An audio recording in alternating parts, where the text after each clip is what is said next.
Good evening, everyone. Can you, thank you. Can you all hear us? Okay, welcome to the Human Services Committee meeting. It's Wednesday, September 6, 2017. It is 6:15. We're starting a little late. I apologize for that, but we'll get busy with the agenda right away. First of all, we have a quorum, and the first item is approval of the meeting minutes of August 7th, 2017. Is there a motion to approve? Are there any corrections or changes? Okay, all those in favor say aye. Aye. Are there any opposed? Okay, we'll go quickly through the items for consideration. The first is HH1. It's a resolution, 69R17, authorizing the city manager to execute the professional services agreement with the Youth Job Center to fund the Building Career Pathways to Sustainable Employment Program. And that is for action. Is there a motion? And is there a second? Second. Okay. And now we'll have discussion. Alderman Fleming? I have a question for whatever staff. There is an item in here when it breaks down the cost for the grant for $23,000 for mandatory orientation. Can you just explain to me what that is, please?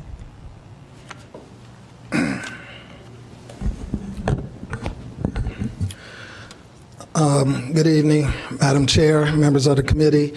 Alderman Fleming, what that's referring to as the participants are referred, there is some pre-training and pre-assessment activities that need to take place, and so that's what we're referring to in that item.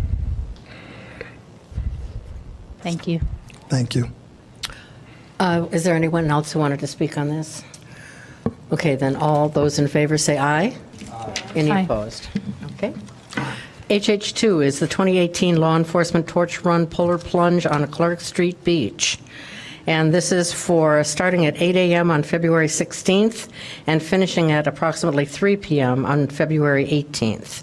And that is for action. Is there a motion? And a second? Mr. Hemingway, you know I have a question about this. Okay. Why 2 days? And from what hours to what hours? All right, let me get this here. Again, Lawrence Hemingway, Director of Parks and Rec. Madam Chair, the length of time is for the setup and the size of the tent. This event is, as a polar plunge, is planned in the winter, and so the tent and the size of the tent takes half a day itself to get put up, and then there is the delivery of the equipment to support the event. And so that's the only reason for the length of time. We have asked the organizer to try to make sure that the tent is removed immediately once the event is completed for this upcoming year.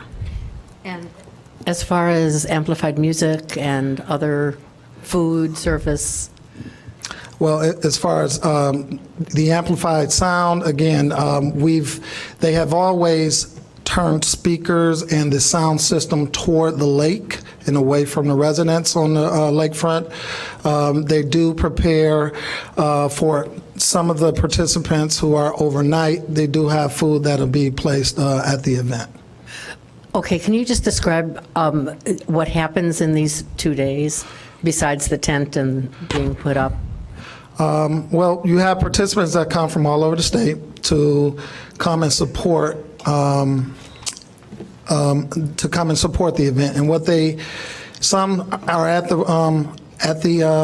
lakefront, and so they are in the tent. There's no activity overnight in terms of people plunging or jumping in the water, but there are participants because people come from so far that are in the tent. Are they sleeping in the tent overnight? Well, they're there late overnight, just the one night prior to the event. Because sometimes people are arriving extremely early, like 6 a.m. Some are there at 5 a.m., but there are a few of the organizers who are there overnight to welcome those guests as they arrive that early. Did this event used to take place on the Northwestern campus? Yes, ma'am. Is it going to return to the Northwestern campus? Once their construction is completed along the lakefront, this event will move back to the Northwestern campus. And do we have any idea, is that going to be next year or? We don't know? I can't say 100% certain. Northwestern agreed if the construction is completed, then the event will move back to the Northwestern campus if the construction is completed. Okay. I just want people to know that this is in my ward, and I've received many complaints from persons about this particular event. It's a wonderful event, a good cause, but I wish we could make it more consistent with a one-day event, and not be so open-ended about it or loosey-goosey about it. Thank you, and I hope Northwestern finishes their construction quickly. Yes, ma'am. Thank you. Okay, so this is up for action tonight, and all those in favor say aye. Aye. And I will say no. All right, HH3 is ordinance 39. From the floor, Oh. can I ask you why you skipped over citizens' comment on the agenda? Because we don't have people who have signed up for these particular issues yet. We're coming to one that does have people signed up for it. That's HH3, Ordinance 39017, amending the City Code, Title 8, Chapter 5, Sections 1, 3, and 4, weeds, and that's for introduction. And we have two people that are signed up for citizen comment. One is Leslie Shad, and the other Tom Klitsky. So if you'd come forward, you each have 3 minutes to speak. Yes, sir. Madam Chair, Yes. are public comments limited to only the agenda items on the agendas? I thought public comment could also be on other things that are relevant to your commission. We will be taking public comment after we finish for people who haven't filled out a agenda item, we will take public comment at the end of our agenda items. So we will get to everyone. Thank you. I would appreciate it. I would explain it first. because Okay. People here to address the issue under your governance. Yes, my understanding is the issues that most people are wanting to address come under our discussion part of the agenda, so we will get to that. All right, thank you very much. You're welcome. Yes, sir. Wait, can I just? I didn't get a chance to sign up to speak with public comment. Can I still speak, or do I need to? Can you tell me what you wanted to speak on? I want to speak on the situation of police. Okay, that'll come under the discussion. If you want to come up now and just sign in, that would be great, or you can do it when you speak, either one. I won't interrupt you. I'll just go when I speak. Okay, all right, that's good. Leslie, yeah. Hi. So Leslie Shad, I'm an Evanston resident, and Vice President Citizens Greener Evanston. Just speaking on the weed ordinance briefly, I just wanted to mention, I wasn't here at the last discussion of the weed ordinance. This was basically a 1950s ordinance that was sort of looking at aesthetically taking care of properties. And the purpose of the revision was really just to focus on plants that could be neighborhood problems, things that are invasive, things that are noxious, and not so much doing an aesthetic overlay to it. So that's why it references the state noxious weed and the state exotic weed ordinances. These are the sorts of weeds, from the discussion I'll just explain, these are the sorts of plants that if somebody lets them go in their yard, it doesn't just limit itself to their yard. Their seeds, they're very prolific. The state of Illinois and federal government has recognized that these are plants that are profuse in producing seeds, and they spread wildly. And so that's why the city would have an interest in kind of controlling those plants, as opposed to things like, which we've taken off of the ordinance, milkweed, which has some environmental value, and it does spread, but it's not an invasive spreader the way some of these really noxious, these are the most noxious weeds. So anyway, I'm just trying to clarify that we were just trying to update the list of the weeds, and we weren't, and analyzing the whole purpose of the weed ordinance. I'll quit there, though. Thank you. Thanks. Tom? Hi, my name is Tom Klitsky, Nature's Perspective. I'm also on the Environmental Board and a resident of Evanston. So we've worked on this to revise this to reflect what actually is a grass versus a cultivated grass or a non-cultivated grass as well, in addition to simplifying the ordinance so it follows with the rest of the state ordinances. So we urge you to accept this. Thanks. Okay, thank you very much. Did we move to introduce this yet? Okay, is there a motion to introduce? Okay. All righty. Any comment? Alderman Fleming? So I have a question for, maybe I can answer this one. I know last time we had this discussion, there was lots of talk about when our inspectors are going out based on a complaint that someone's grass is overgrown or yard is unkept. And I guess my question is, I want to make sure that this is something that, because I've had a lot of those calls and you've sent inspectors out, that if we're finding people or what have you, I mean, I just want to make sure we're not making more work for our inspectors in terms of what's obnoxious and what's okay and so on and so forth. Good day, honourable members of the Human Services Committee. I'm Ike Ogbo, Public Health Manager, Health and Human Services Department. We reviewed the weed ordinance and we arrived at a consensus that all weeds are uncultivated. Weeds that are on the noxious weed list has to be cut at a certain level, so 8 inches or anything below that. Anything that exceeds that is actually a code violation. So we had conversations with the law department and we had conversations with the public works department, and that's pretty much what we arrived at. Okay, any other comments? Okay, then all of those in favor of ordinance 38017, say aye. Aye. Aye. Are there any opposed? Okay. Then we're moving on to HH4. It's a Torrens grant. Staff recommends the approval of payment for the lead rehabilitation of the property located at 1321 Elmwood Avenue. Lead sources have been abated from the address and a clearance was performed certifying the abatement. That's for action tonight. Is there a motion? Second. Okay. Any discussion? Okay, all those in favor say aye. Aye. Any opposed? All right. And then the final item for consideration is HH5, rental property inspections policy. Staff recommends approval of the updates to the rental property inspections policy. It's for action. Is there a motion? Second. Okay, and any discussion? Alderman Fleming. Of course. Okay, so here's my question, I guess again for you, Ike. Just because it mentions in the summary here about the nuisance ordinance from 2016, if I'm correct, can you confirm for me that this will have no, I guess, bearing on our nuisance ordinance? This is an additional. Well, okay. Good day, Ike Ogbo again, Health and Human Services Department. The reason why we created this proposal, so to speak, is to take a look at the way that we conduct rental inspections. Currently, we inspect pretty much all the units, the exterior, the common areas as well, and from review of it, that's actually not following best practices. So it's pretty much geared towards rental inspections, and it does have a component to nuisance premise because it goes in conjunction with criminal activity and property maintenance issues. But the focus mainly is the way that we conduct inspections and the application of best practices. All right, thank you.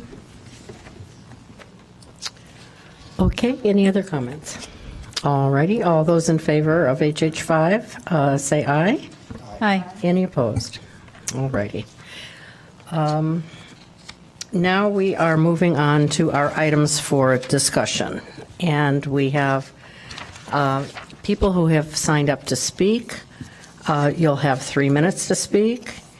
And the first 3 people are Karen Cartwright, Alice Berry, and Dan Coyne. Good evening, Madam Chair and HSC members. My name is Karen Courtwright, and you probably know why I'm standing up here. It's getting to be my practice. I want to reiterate some of the comments that I made last month about not waiting until we have a panel in place to review the citizen police complaint process, but I believe strongly that actions can begin now to address the concerns of many Evanstonians, and especially those in the Black and brown communities, with policies and the culture of our police department that help sustain a lack of trust and confidence in the department. Changes to the culture of our police department are needed because the police hold the power in relationships with citizens, and I contend that they must be willing to take the first, second, and third steps toward repairing the relationship with some of these communities in Evanston, recognizing their significant role in setting the tone of that relationship. The status quo is no longer good enough, and only retraining of our excellent officers and command staff will bring about the culture change that is needed for our community. I respectfully ask the HSC to review the policies and general orders that the police operate under and request changes that will enhance the building of trust between the police and the Black and brown communities. I also ask that the Alternatives to Arrest Committee study the recently FOIA data showing a great disparity in the arrest of Black children, and ask the police to think with an open mind about why this is happening. I also urge you to request the implementation of retraining of all of our officers on implicit bias, the use of discretion, and how to interact with juveniles, and for that matter, all citizens, and set the expectation that all citizens be treated in a manner that recognizes the inherent worth and affirms the dignity of all citizens, even criminals. I put 2 sheets on your desk there. One is a summary of the past 5 years citations of operating a bicycle obstructing traffic for which Ian Beatty was recently arrested. And you'll see that this ordinance is rarely used, but when it is, it's disproportionately used for Black boys and men. Only one of the 9 cases since 2012 was for a white man. He was 39 years old. All those arrested, he was cited. All those who were arrested were Black. No juvenile has been cited with this ordinance since 2013. That was a 16-year-old Black boy. Officers have the ability to use discretion in handing out penalties. Listed in the ordinance include a bicycle safety leaflet, a letter of reprimand sent to the child and their parent or guardian, and a small fine. Arrest is not mentioned except for cases where the particular circumstances and/or because of the offender's history of bicycle-related violations. I know that to not have been the case with young Ian Beatty.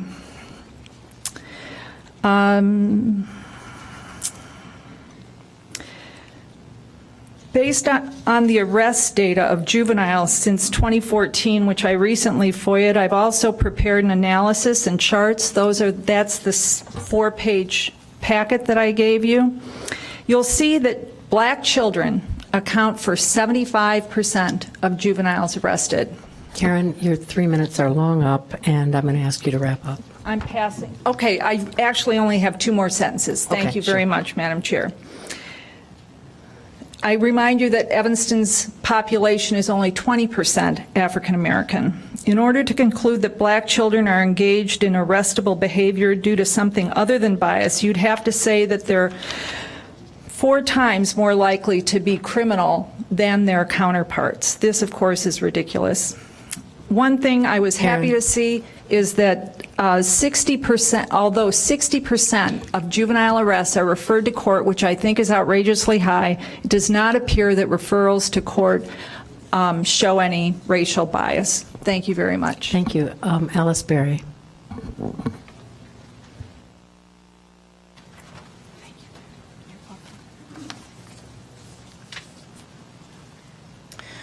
I'm Alice Berry. I live at 1630 Main. I'm standing here primarily because I wanted to make sure that there was time for all of Karen's remarks. But when I looked at these statistics, I was really shocked. It's been a long time since my daughter was 9 or 10 years old. I know for sure, so it's a little hard to remember sort of what a 9 or 10-year-old is like. But I know for sure that she was 7 when we went to see the animated film, The Little Mermaid. and she asked me and her dad as we were walking up the aisle of the theater if any of that was real. And that was 7 years old, only 2 years younger than a 9-year-old kid. I guess I would like to say that for anyone who isn't aware, the bias that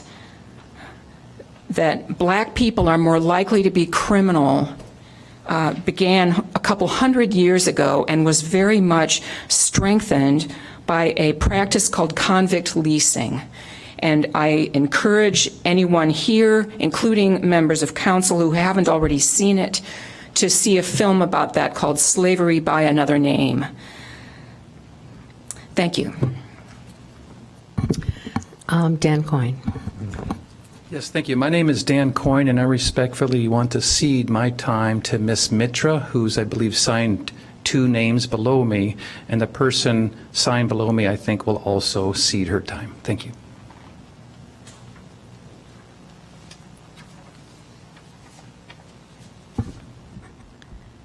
Thank you, Dan.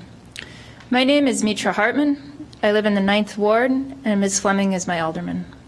I'm here to discuss my concerns about the Beatty case and the associated police investigation. I'll begin by summarizing the issues at stake. Let's be clear that the issue is not that the children on the bicycle were stopped by the police. The issue is not that their parents were notified. The first issue is excessive police action in response to a preteen bicycle infraction that resulted in a formal station adjustment, the equivalent of a felony, rather than a more reasonable response. The second issue is misinforming the parent about the nature of his child's arrest and the forms required to secure the release of his child. The third issue is the delay in the correction of this error and the lack of a proactive course to help the family resolve this issue. With these 3 issues in mind, I have 3 specific concerns, each of which is framed as a set of questions. I do not anticipate that these questions will be answered tonight. Rather, my primary reason for presenting them is to respectfully request that the city answer these questions in a public manner, in a public written statement, so that citizens can stay informed.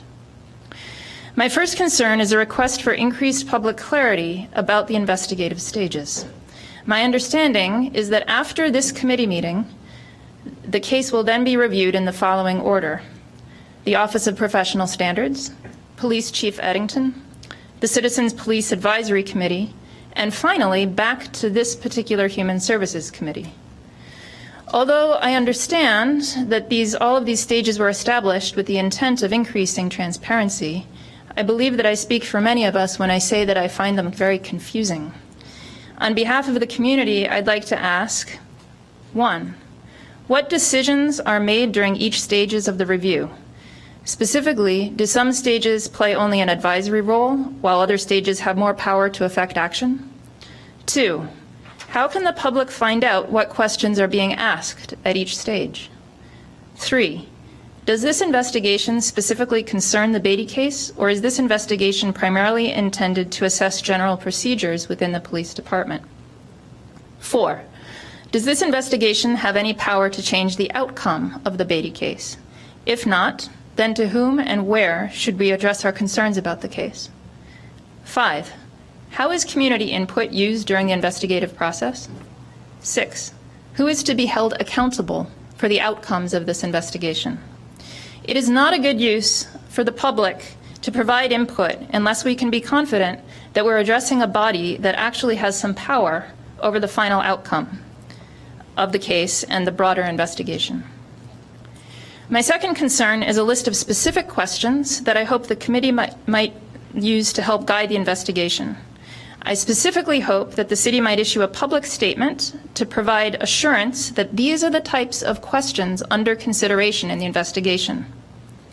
1, why was the decision made to bring Ian back to the station instead of simply giving him a warning, as is often done for traffic infractions and for other nonviolent incidents? 2, Section 5.301 of the compiled statutes of the Illinois General Assembly states that in deciding whether to impose a station adjustment, the police officer shall consider the age of the minor, culpability, whether the offense was committed in an aggressive or a premeditated manner, and whether there was a deadly weapon involved. It is clear that Ian is in middle school, not high school, that he was a passenger on the bicycle and is thus not culpable for riding the bike against the light, that he could not have premeditated the act as he had no control over the bike, and it is certainly clear that there is no weapon at all involved. What evidence is there that any of these factors were considered in the decision to impose a station adjustment?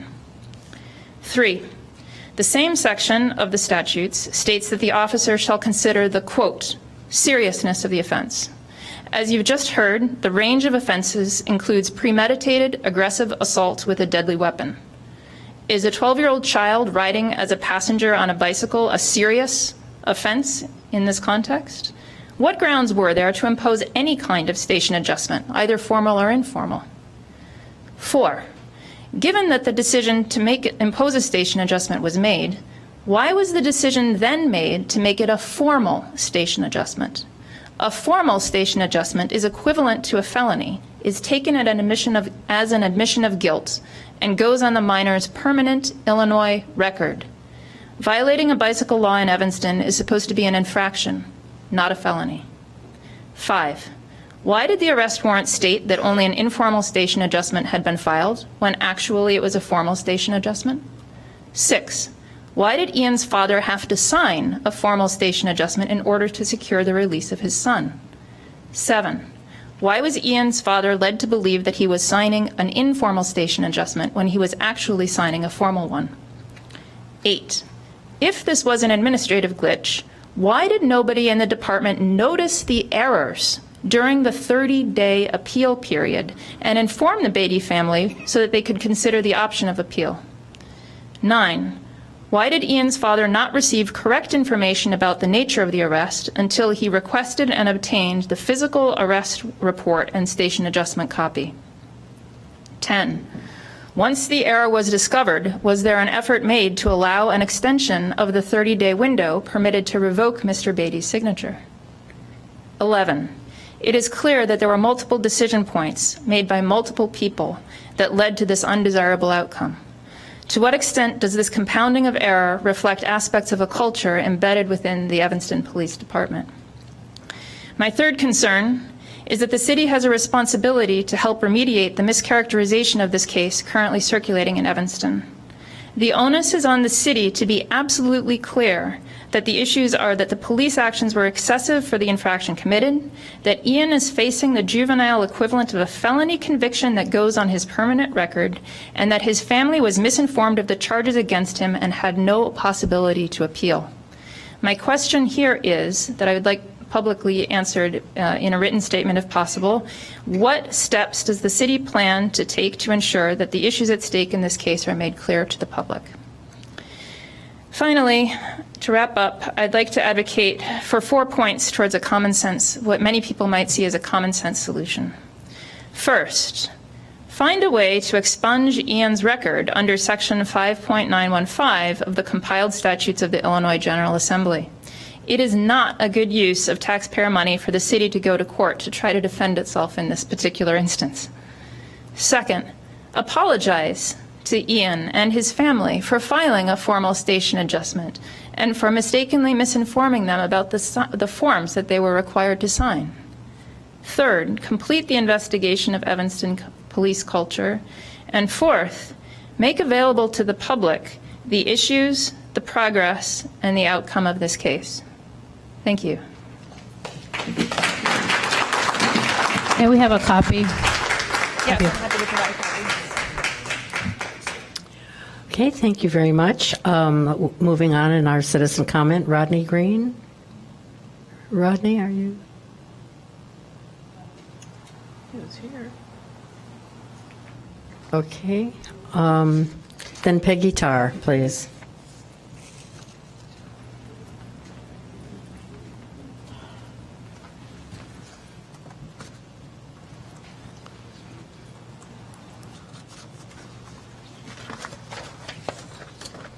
Good evening. The arrest of the young boys of color who were riding on a bike by the Evanston Police Department is abominable. Does EPD not have a youth division? And if so, is that division trained to interact with youth appropriately? That is, non-aggressively, non-threateningly, or do appropriate Evanston Police Department interactions with youth depend on the race or color of the youth involved? It is disappointing and embarrassing to feel that this is Evanston, Mississippi. Many Evanstonians like to stick their chests out about the variety of ethnicities, races, and religions in Evanston, but that does not mean all the people are treated fairly or equitably. I think the late Lord Shepherd described Evanston accurately when he coined the phrase, drive-by diversity. A headline in the August 30th edition of the Chicago Tribune says, quote, "State AG, meaning the Attorney General, pushes for police reforms. Included in the article is the following, and I quote, Illinois Attorney General Lisa Madigan on Tuesday sued the city of Chicago, contending Mayor Rahm Emanuel's reforms are not sufficient to prevent the Chicago Police Department from continuing a pattern of deadly and excessive force that disproportionately hurts African Americans and Latinos. Madigan's move effectively pushes Emanuel toward acknowledging he will have to accept a federal judge's oversight of the police department. From what is being revealed about the mistreatment of people of color by the Evanston Police Department, Attorney General Madigan also needs to sue Evanston. Because of the alleged racism displayed by Evanston police officers when out in the community, I have to also wonder if racism is also a problem within the Evanston Police Department as far as interactions among the officers. Thank you.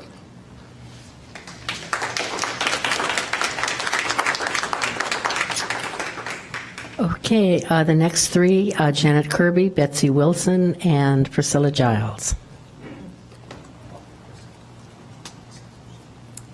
Hi, I'm Janet Kirby. I'm a resident at 719 Noyes Street, and really my comments are threefold. First and foremost, I'm here to add my voice to the many who are disturbed, outraged, and saddened by the inappropriate arrest and detention of Ian Beatty and his friends for behavior which, as I understand it, was normative, non-malevolent adolescent behavior. And I want to understand, as does everybody else, what the arresting officers were thinking and what good they thought could possibly come of their actions, either in the short or long term. The other things that I had to say, I think, are not that important and maybe a distraction from the very well-delivered and powerful statements we've just heard, so I'll save them for another time.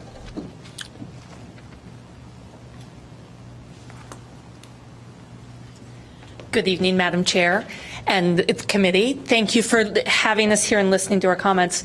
As I was sitting, I was thinking back about the evolution of this discussion since November of last year, where in the past year, we've had this similar discussions repeatedly, beginning with our city clerk's illegal arrest in November, continuing with the release of the Crosby video, and then tonight.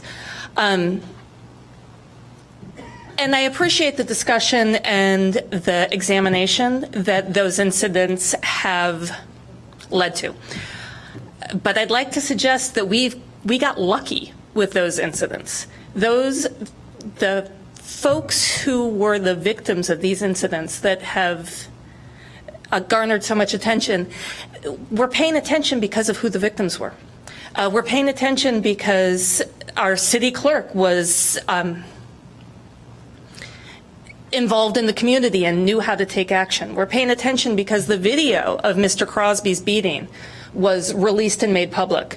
And we're paying attention because Ian's parents are folks who know how to draw appropriate scrutiny to the mistreatment that their son received. Those are three incidents that we know about. I'd suggest that the numbers that the statistics that we've had the chance to see about the actions of the Evanston Police Department show us quite clearly that these 3 incidents that we have paid attention to are only the very small tip of the iceberg. And there's a lot going on that we don't hear about, and a lot going on, a lot of incidents that are just as egregious that we haven't examined. This is a symptom of an issue that we all have talked about with the mistrust between our vulnerable communities here in Evanston and the police department. And we see it in the repetition of these incidents. And we'll continue to see it until we are able to fully examine the scope of this problem and take responsibility for remediating it. Until that point, we are all going to be less safe because the police and our communities aren't going to be cooperating in a way that serves our community and our safety. So I'm glad that we're paying attention to this issue. I'm grateful to Ian's parents and to Ian himself for bringing attention to the issue. And I'd like us all to think about how many times these incidents repeat themselves in contexts that we never hear about. Thank you.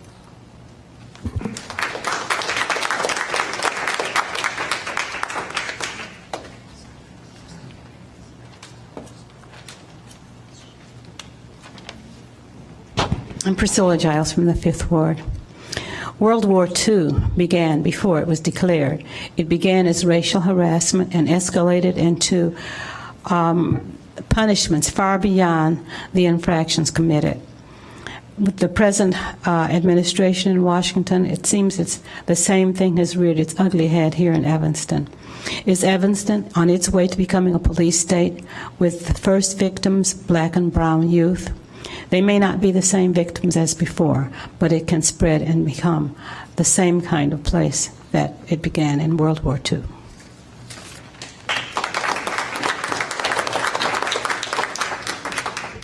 And then the next 3, Rena Campbell, Ellie Davis, and Pastor Michael Neighbors.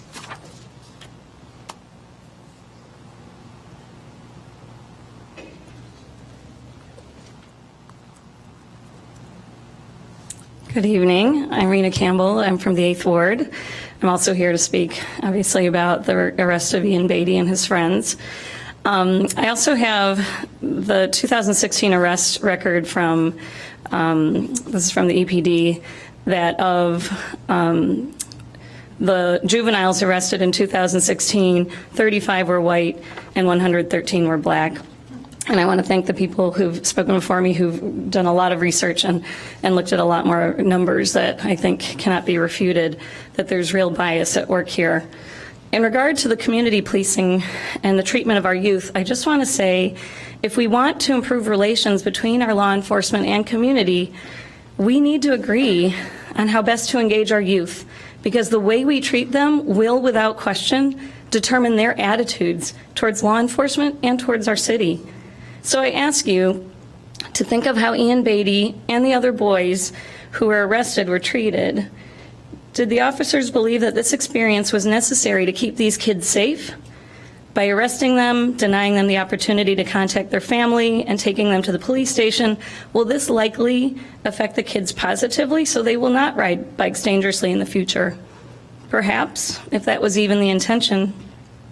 We cannot measure our progress in good intentions, but rather the impact on the kids and the greater community, because as you see, it affects all of us and all of our attitudes and behaviors with regard to law enforcement. I mean, you know, it's spreading like an infection.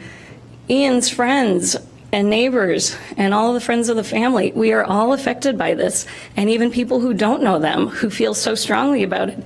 All the people who are here tonight, some of them not even coming to speak, but just here to show their support.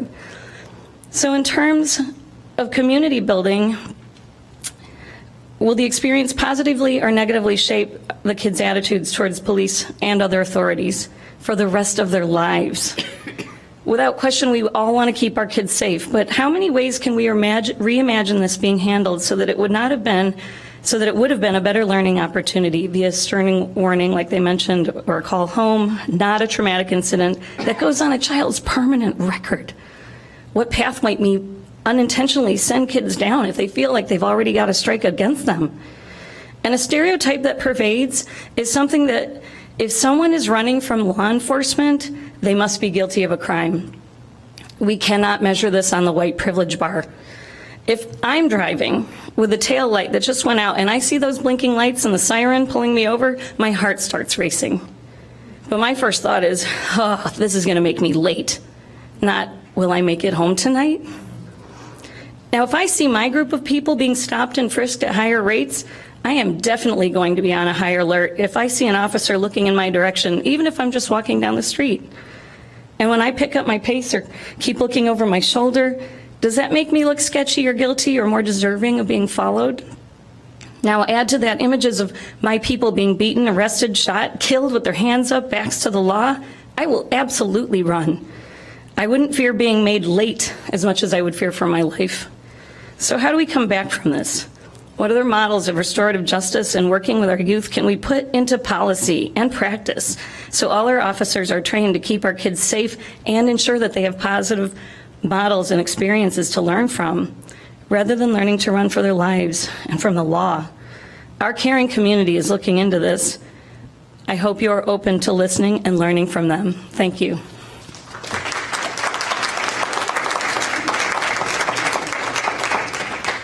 Good evening, Madam Chairperson. I want to share an incident that took place this Monday.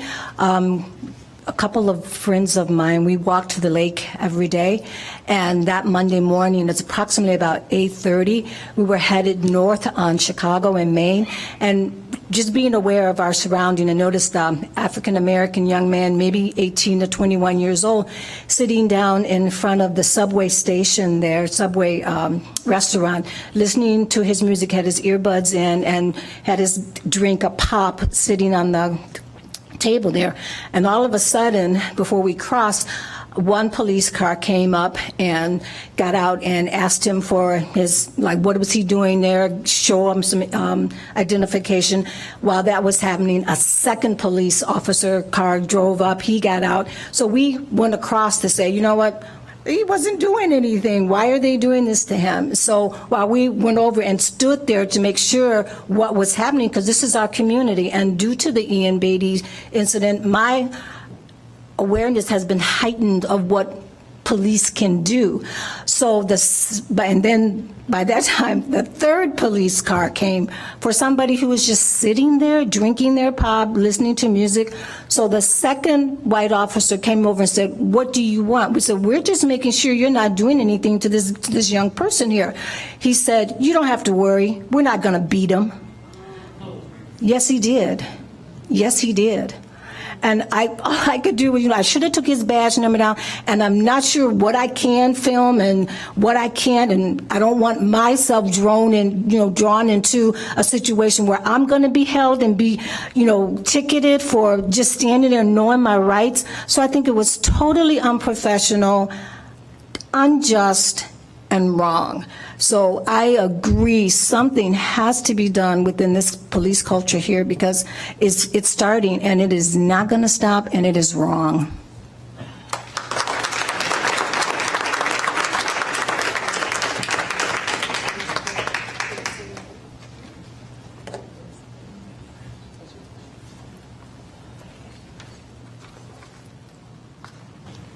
Good evening. I'm Michael Neighbors, to the committee chair and members of the committee. I serve as president of the Evanston North Shore NAACP and pastor of Second Baptist Church of Evanston. We are happy to say that the NAACP probably has on its roll about 350 to 400 persons, and Second Baptist has on its roll, amen, yeah, about 2,500 persons. And I am happy to be representing them, and also to share concerns about what we have been talking about. Before I get into prepared remarks, I do want to say that it's been an interesting month. Not only are we dealing with Ian Beatty and some of the concerns that have been brought up, but we have a ministry staff at our church that includes African American ministers, both male and female, PhD students at Northwestern and at Garrett. And 2 of our black male ministers have been stopped by Evanston police in the last 30 days. 1 while walking black and 1 while driving black. The one who was stopped while walking black was stopped on Hinman, a block away from where he lives, and the police officer said that he was detained because he fit the description of a suspect. The young man who was stopped is one of the most unique-looking young men that I have ever seen. I've never seen another person that looks remotely like him at 5'5", 95 pounds, and a beard that comes down to here. The other minister that was stopped just this morning while he was taking his children to school. The police officer said that he did not come to a full stop. Rather, he made a rolling stop at a stop sign. And he contested that because he said that somebody was walking across the street. And had he gone past the white line, he would have run into that person. So I want to say that we're concerned about some things that are happening in Evanston. I want to read these prepared remarks and share that the NAACP of Evanston is deeply concerned about the arrest of the 12-year-old Ian, the arrest of other African American children, and the record of over 400 juvenile arrests in Evanston since 2014, with a disproportionate amount of them being children of color. Evanston is a town that is appealing to a great many people who are its residents. Part of its appeal, part of its charm and allure is the fact that it is a town that represents itself as a place for all people. We're proud of our international cosmopolitan aura that includes every color of the rainbow, a mixture of racial and ethnic groups that serves as a microcosm of the larger world, and the fact that we are resource rich in shaping character and developing minds for this day and age. We possess a world-class university, a world-class seminary, and we believe world-class people. We are an interesting array of businesses, restaurants, families, and residents. There are few places anywhere that has the atmosphere and environment of our town. My arrival here 2.5 years ago had me going and saying to other folks, pinch me, can this be real? And now, to a certain degree, I retain similar feelings that I had upon my arrival, and yet they are accompanied now by a growing concern that not everyone is exposed to what I have experienced. Not everyone in our town is reaping the dividends of 60201 or 60202 zip codes. Not everyone possesses the same level of comfort, the same warmness, the same confidence and hopes when they walk up and down our town streets. And far too often, those who don't feel these attributes are people of color, and specifically African Americans. As if that were not a challenge all by itself, the greater challenge is that African American children are being made to feel this way in our town. One of the greatest gifts of our town, or any town for that matter, is for a child to walk or ride a bike through it with a feeling of being safe. One of the best feelings in the world is to see an officer ride by or walk by and to know that you're being cared for and protected. Never should a child feel afraid, worried, or uncertain when they see any member of the Evanston Police Department. Never should any person of color feel afraid, worried, or uncertain when they see a member of that department or when they may be stopped or pulled over by an officer. And yet the enormous amount of statistical information and data that you've heard tonight about the stops by our officers as it relates to people of color is crystal clear.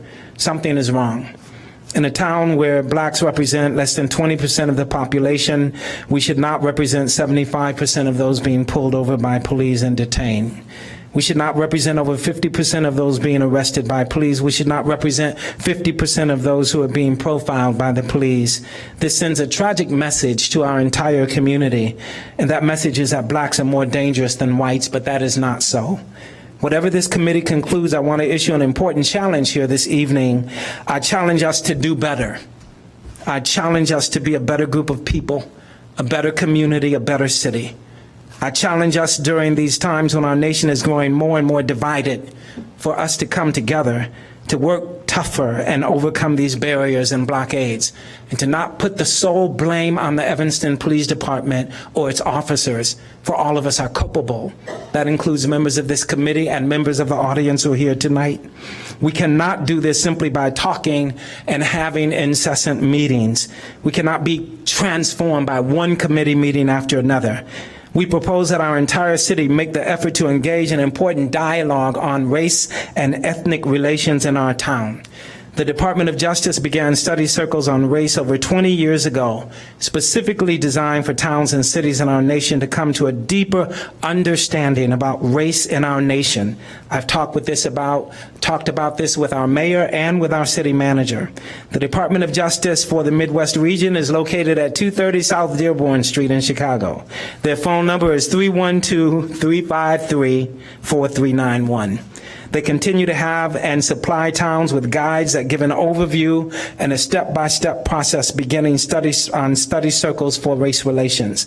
I propose that the city of Evanston, beginning with the mayor, the city council, the fire department, the police department, the Downtown Business Association, this August committee, and every willing resident, declare the next year as the year that Evanston did better.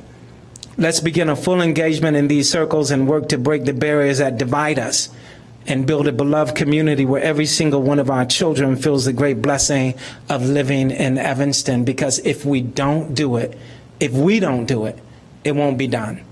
I took the liberty of making at least 5 community dialogue guides, and this is an example of where we can begin, and I hope that you take it to heart. Thank you.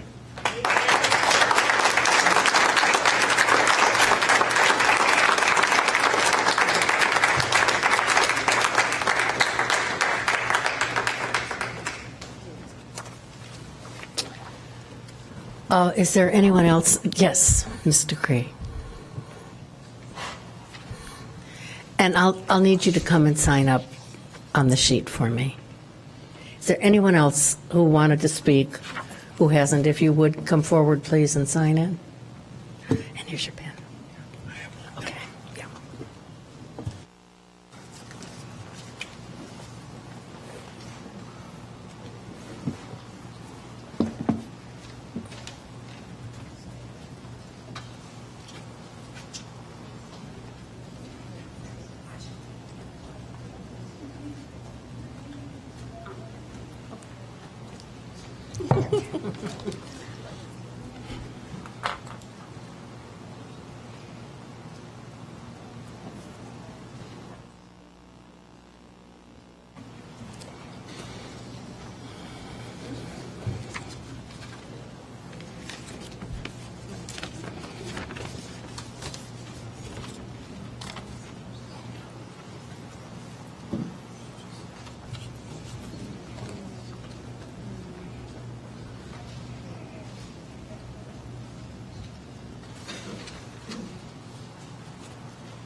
Sign on the back. I think we're running out of room.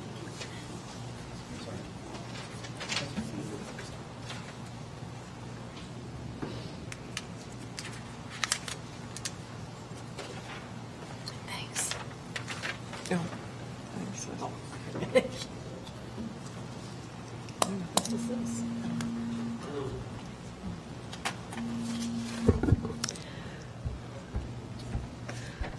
Okay. We have 5 more folks signed up. We just want to remind everybody 3 minutes. And Mr. Gibbs, please. Okay. My name is Albert Gibbs. I live in the 5th Ward. I promise to tell the truth, the whole truth, and nothing but the truth, so help me God. There is a refrain that goes, same old story, same old song. It goes all right till it goes all wrong. 1 minute you're going, the next minute you're gone. Same old story, same old song. I have a poem here from a person in prison I would like to read briefly, and then I'll conclude with your blessings. Convicted in the womb, my life was cursed from day one of my birth. What's worth? I fully understand the net value of my worth, so I search, seeking out the hidden pathways to reprieve. When asked about my place with God, it's simple. I believe. Dear Father, can you help me understand this here plight? Why so much death and despair in my life? I try with every breath that I breathe to live right, but still I'm slipping deeper into the darkness of the night. I need light to explain all the secrets that was written, then hidden, was brought into this world, the stricken, then the forbidden. So now I must proceed to a place where my reps more recognize than my name or my face. It's the streets, and they profess no love for the good ones. It's all about the criminal acts of hoodlums, of us hoodlums. So hoodlum becomes a complacent state of some black men. It's a fact then. Many will reside in the state pen. Problem worsen. Then we are no longer wanted in the real world because we've been confined to a concrete and still world. Some think that this curse was placed upon me at birth, but I was sentenced in the womb to die a slow death on this earth. I will conclude with this. It has been brought to my attention what has been happening here lately where the police are concerned. I've been victimized all my life, born and raised here. I know what I'm talking about. I can't live your experiences and you can't live mine, but mine's are real, and I know it's real from what has happened to these children. It angers me, it hurts me, but then again, as a man, it makes me stand up, and it makes me stand up to be counted for those that are unfortunate, that may not can stand and face and fight. I'll fight for them. Evanston is shown to me, and it is showing even more so every day. This is Charlottesville. You're hiding. The same old story, same old song. People are being abused and misused. And you come to the city council, you come to those that are supposed to be concerned and will do something. Yet they listen respectfully. They say, I hear you and thanks for your offer. Then they do not a darn thing. It's going to continue this way because they are comfortable in where they're at. And until that pendulum swings over their own neck, they're not going to be able to understand those that are hurting and in pain. So I say, why come to the same ones who's tolerating the abuse? Why come to the same one who allowing the abuser to still get paid? I say the only way it's going to be rectified is not with talk. The action must go over the head of this city and this city council and whoever sits in the seat of authority. We need to go to the Department of Justice. We need to go to a higher authority, because other than that, you're going to embrace all this conversation and you're going to do nothing. Same old song.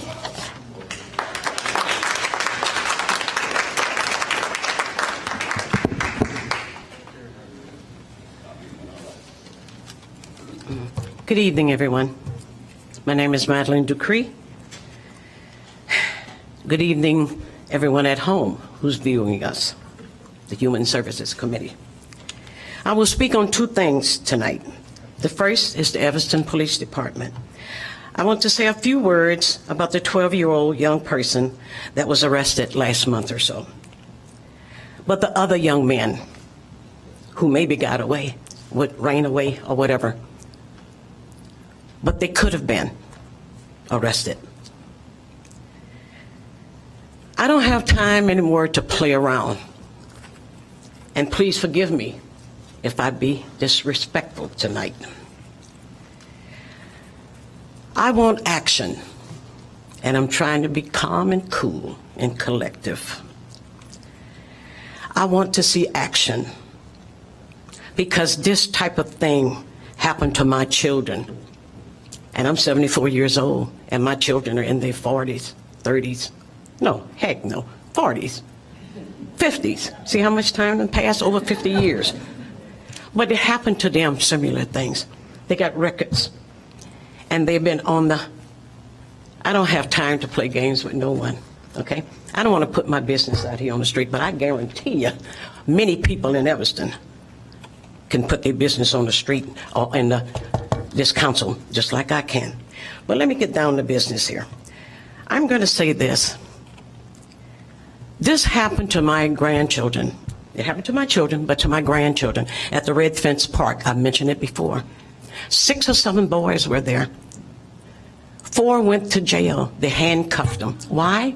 Because one of those boys said F you to a lady when they were cursing during basketball. Okay? They told him stop cursing. One young man didn't. Out of all this, one young man said F you. But 4 of them was taken down, handcuffed, put in the wagon, no, put in the car, and taken down to the police station. Chief Editon was there then. Officer Tracy was there then. I'm going to call names, guys. I don't have time to play games anymore, okay? I told you I'm going to play games. I don't want to play games, but I just got to say what I have to say. I'm tired of being nice, okay? And if I'm disrespectful again, I'm sorry, but I'm tired. And when I get tired, even with my own children, they know when I get tired, it's time for action, or else. Grandchildren too. But here's what I have to say here. Those 4 boys went down to that police station real fast. They charged them.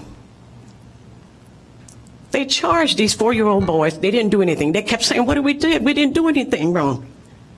I've called 2 meetings with Chief Editon.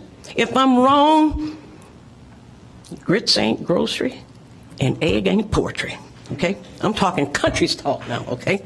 But let me tell you something. They told me the same thing I think they told the young man there, the parent there, in a different way maybe. Okay, and by the time they reach 17, if they haven't done anything else, then we'll get rid of the record. Several years ago this happened. These children are going through trauma. I think one of the ladies said that, what they go through. They're hurting. Our children are shooting up each other. Who in the heck is after the people who bringing them goddamn guns in our community? Who is it? Where is it? Chief Editon, where are you? Mayor Emanuel, where are you? What are you doing? I heard tonight on the news that this man from Arkansas is selling his guns. He have a permit. He have a, whatever you all want to call it. He's selling it to people to bring into this country.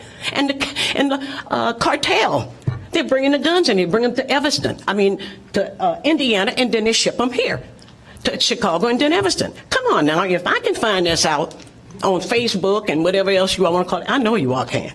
Now, here's another thing I want to tell you. I wanted to talk about the sanctuary city. I told you all I'm tired of being respectful. I want to talk about the sanctuary committee, cities, and I want to talk about the dreamers. Over 800,000, correct me if I'm wrong, graduated? How many of my people have graduated? They all in jail. I want to see a change. And Chief Editon, if Chief Editon can't step up to the plate, then get rid of him, okay? I'm sick and I'm tired.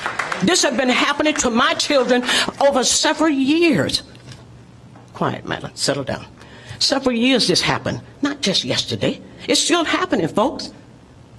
Still happening. Here was a white woman. Maybe you saw it on Facebook. They stopped her. Policeman stopped her. She had her hands up. White woman. The policeman, what you doing with your hands up? She said, I'm scared because I see so much happening on the television. The policeman said, put your hands down. In other words, you're a white woman, you ain't got nothing to worry about. She said, no, I'm not putting my hands down. Have you seen it? We don't kill white women. We don't kill white people. We kill black people. And I'm looking and saying, what? This must be a little cartoonish thing here. Not very good. It's the truth. Today, I heard on television where this football player was stopped. He was stopped because of his color. I'm not going to take up any more time, but I'm telling you. Oh, one more thing. Dr. Logan is training our officers here. Let me tell you something. We got to change some policies here. The union with the police, we got to change some policies, because guess what? Dr. Logan been training certain people for over a year now, correct? Am I right? Okay, now, give these people 2 times. Now, 1 time, because they've trained, they should know better. If they do it, get rid of them. Get rid of them. We don't need those kind of people in Evanston, okay? We don't need them because they're causing too much problem here. We need to change. We need to stick together here because it's coming. Anybody who saw Charlottesville, those white supremacists, that KKK didn't care about Jewish people. They didn't care about Asian people. They didn't care about, who else? Did I miss anybody? Italian? They didn't care. They were only working on their agenda. They want to be in power. Thank you very much for your time.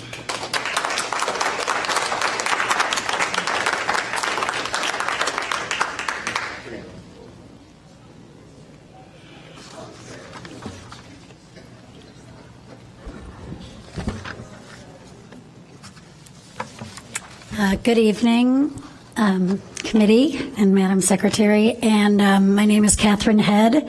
I reside at 1526 Seward Street, Evanston, Illinois, and I'm in Cecily's ward.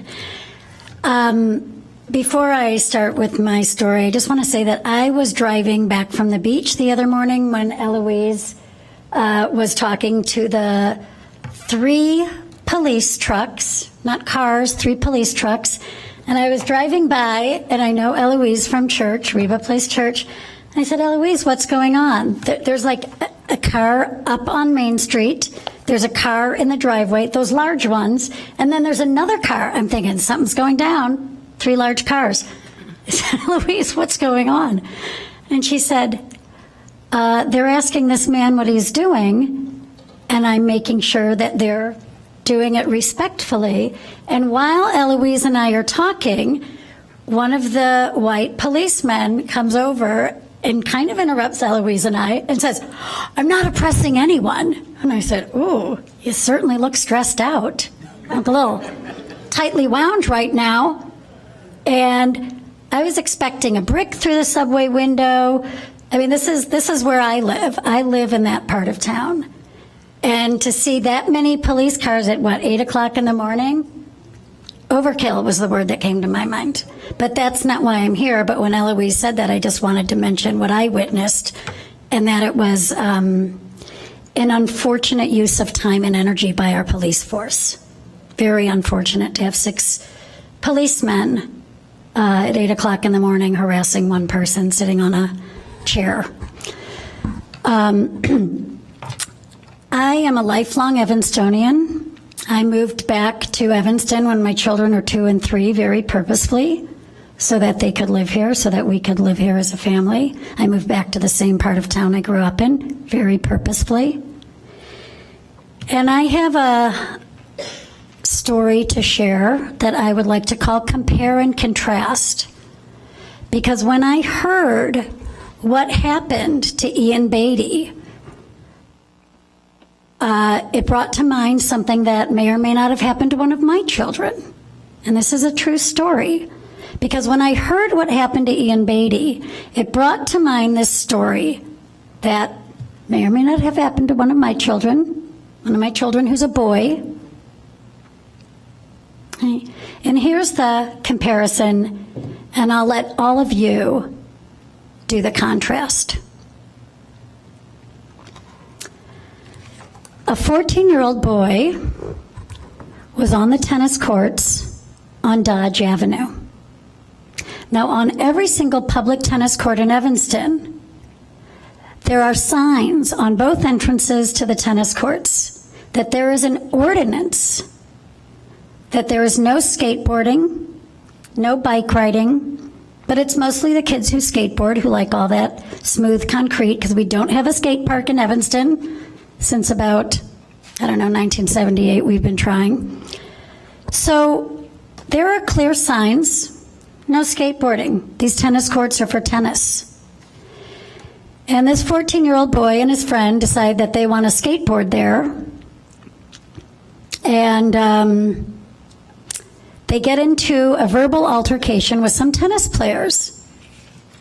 And this happens one day, and the tennis players say, get off, get out.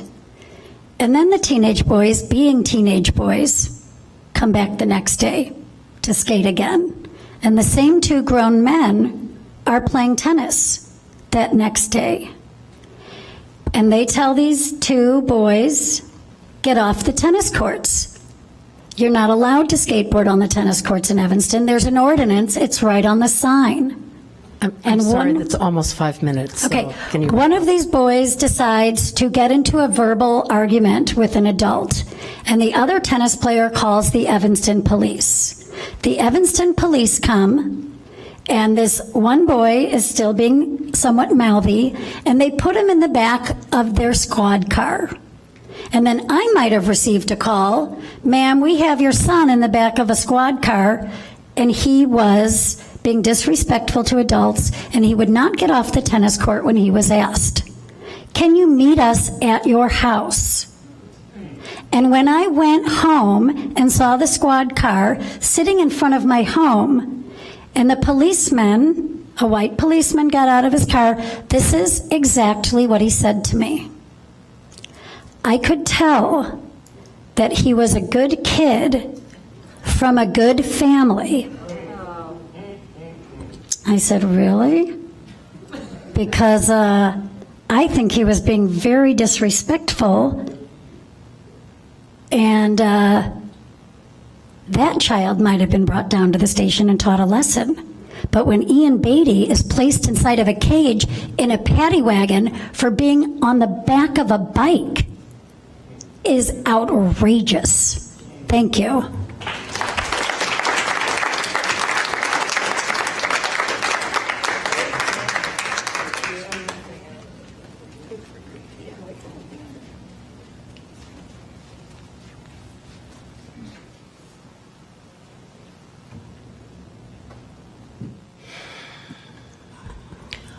My name is Betty Esther. I'm here speaking on behalf of the Citizens Network of Protection.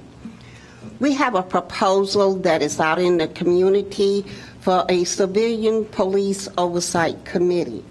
This proposal is being reviewed by the residents of Evanston to give us feedback as if this is something that they wish, or to help change it and make it much more stronger so that we can have a better community relationship with our policemen. In this proposal and a complaint, mostly within 90 days, the complaint is investigated by an independent investigator, not a police officer, and the executive director issue her decision. One thing that will happen that is not in the current civilian police committee complaint is the executive director will issue a recommendation to the chief of police, whether it's for termination, disciplining, or whatever. They will give that recommendation to the chief.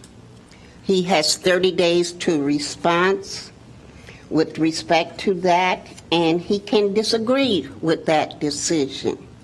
If he disagrees with that decision, then he have to get back to her a reason why he disagrees with that decision. That his decision can include, but is not limited to, the following reason for taking a different action. An analysis of the employee's work history, including prior discipline action and prior complaint filed against the employee, and our prior complaint history. The chief of police professional opinion will, with regard to the case, the existence of any lawsuits arising out of the performance of that police on duty. Once that is given, and if they cannot agree, they will sit down and talk and discuss it. If they cannot come to an agreement, that's the executive director and the police chief. It goes to a 9-member board that they will make a decision on that complaint. The panel must consist of 9 persons, 5 designees of the Evanston Board of Police Oversight, Accountability, and Transparent Committee, 2 commanders of the police, and 2 members of the police union.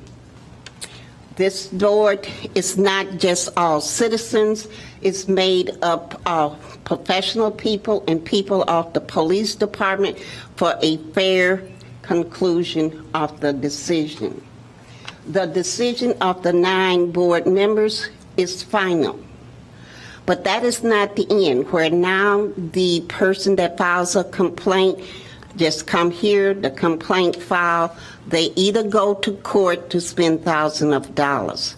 With this, with our proposal, they can go to the 9 committee members and ask for an appeal and go through an appeal process. We urge you to take this into account and to read it and digest it and discuss it. Not just read it and say, oh, this is what it is. This is a document that has to be discussed because it will be what they consider the Constitution to be, or supposed to be, a living document. There was a couple of things that were said here tonight. Kind of want to give some background information. Reverend Neighbors said that the Justice Department should come in, and he gave their address and everything. In February, when this committee said we will have a group of people to come up with how a group should work to handle the process of changing the city complaint process, there was a federal agent at that committee. His name was Kenneth Bergeron. He said, and stated it over a couple of times, too many, that he wasn't here investigating the police department, that he was here to offer his help. Since that time, since he went away, he came back, and he had a couple of meetings along with the chief and the city manager, and they told him they did not want his help, and that the mayor did not want the Justice Department help. So going to the Justice Department now with the consensus that is coming from Washington is not something that's going to happen. Let Evanston stand and be what it claims to be, one that will help and put something that will be beneficial to all of its community and its citizens. So I ask you to do that and to give us the opportunity to do that. And do I need to stop for y'all to finish your business? No, we're actually listening to you, but you've gone on for about 6 minutes, so we really do need to wrap up. Right. So, on September the 20th at 7 p.m. at the Evanston Public Library at 7 o'clock, we will be going through this document section by section for the public citizens' comment to present it, and when they say they are satisfied with it, the community, we will bring it before you for you to look at and to vote on it as an ordinance, as is stated in the ordinance that was taken in April of 2008 when the Citizen Advisory Police Committee was put in place. Thank you.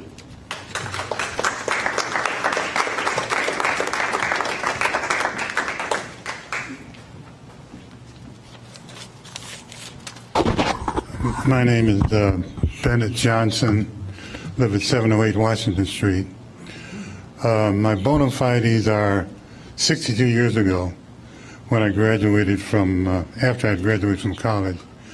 I studied police misconduct in Los Angeles, in Watts particularly, and became a pseudo-expert on police arrest, search, and seizure. It resulted in a $5 million suit against Chief Parker, who was God at that time and probably still is, in Los Angeles. I worked closely with Harold Washington when he was in the legislature to develop various laws regarding arrest, search, and seizure, and witness protection, and so forth. I see progress for two reasons. I don't have to talk anymore. There are people here who understand of not only black folks, but people who are Caucasian, so-called white, who understand there needs to be a change. So that's clear progress. But the facts are, you are the persons, represent the leadership in this town, and you are the ones who are going to have to make the change. Now, the issue right now, of course, is the Beatty child. I think Professor Hartman laid out a clear case about what needs to be done in Evanston. But you are the ones who have to make the decision and make it happen. Now, solving one problem is important, and it should be done post-haste. And again, you have the power to do that. But the overall problem is much more systemic, as many people have indicated. So I think the first thing to do is to solve the immediate problem, but don't stop there. Continue on until we have what we call justice and diversity in our hometown, our city. This is our town, and you run it. Thank you very much.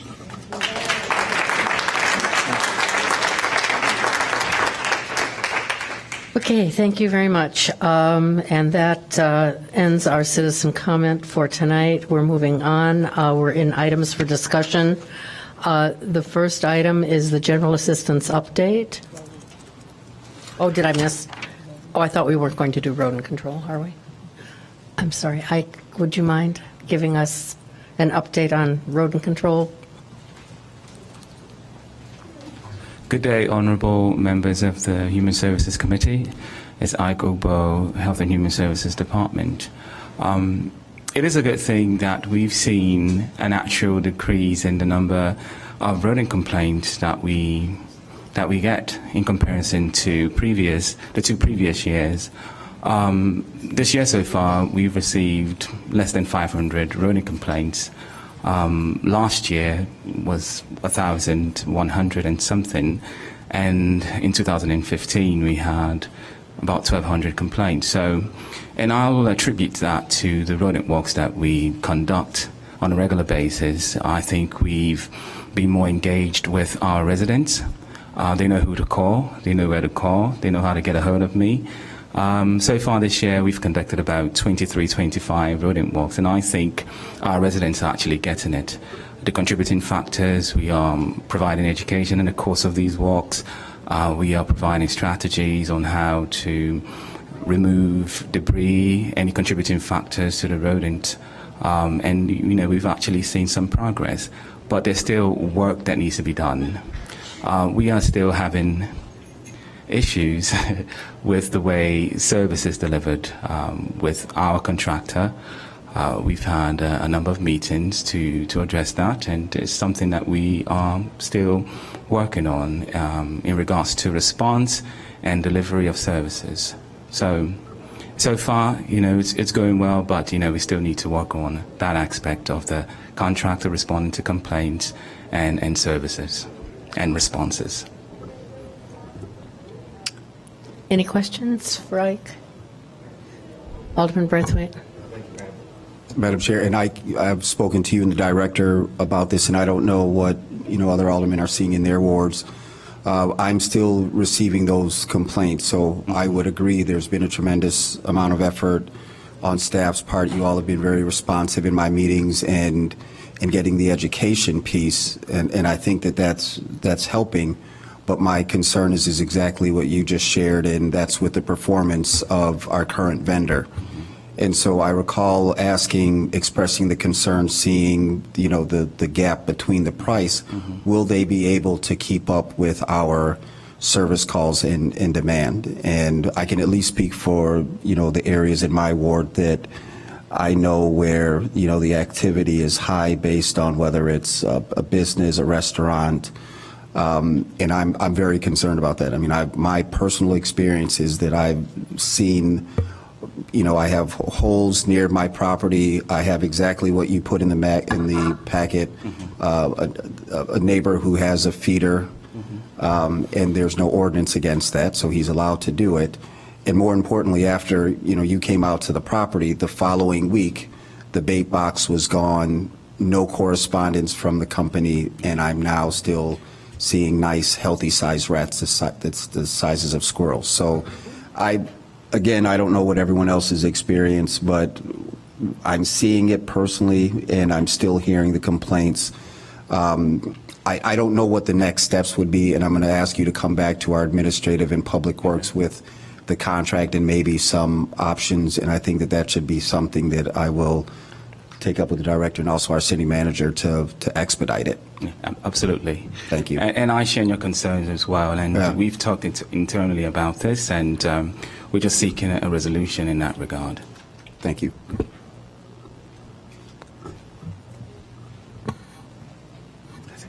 Thank you, Ike, very much. Any more comments from? Okay, we'll move on to HH7, the general assistance update. Yvonne, did you want to? Indira Perkins is coming to the podium to provide a quick overview.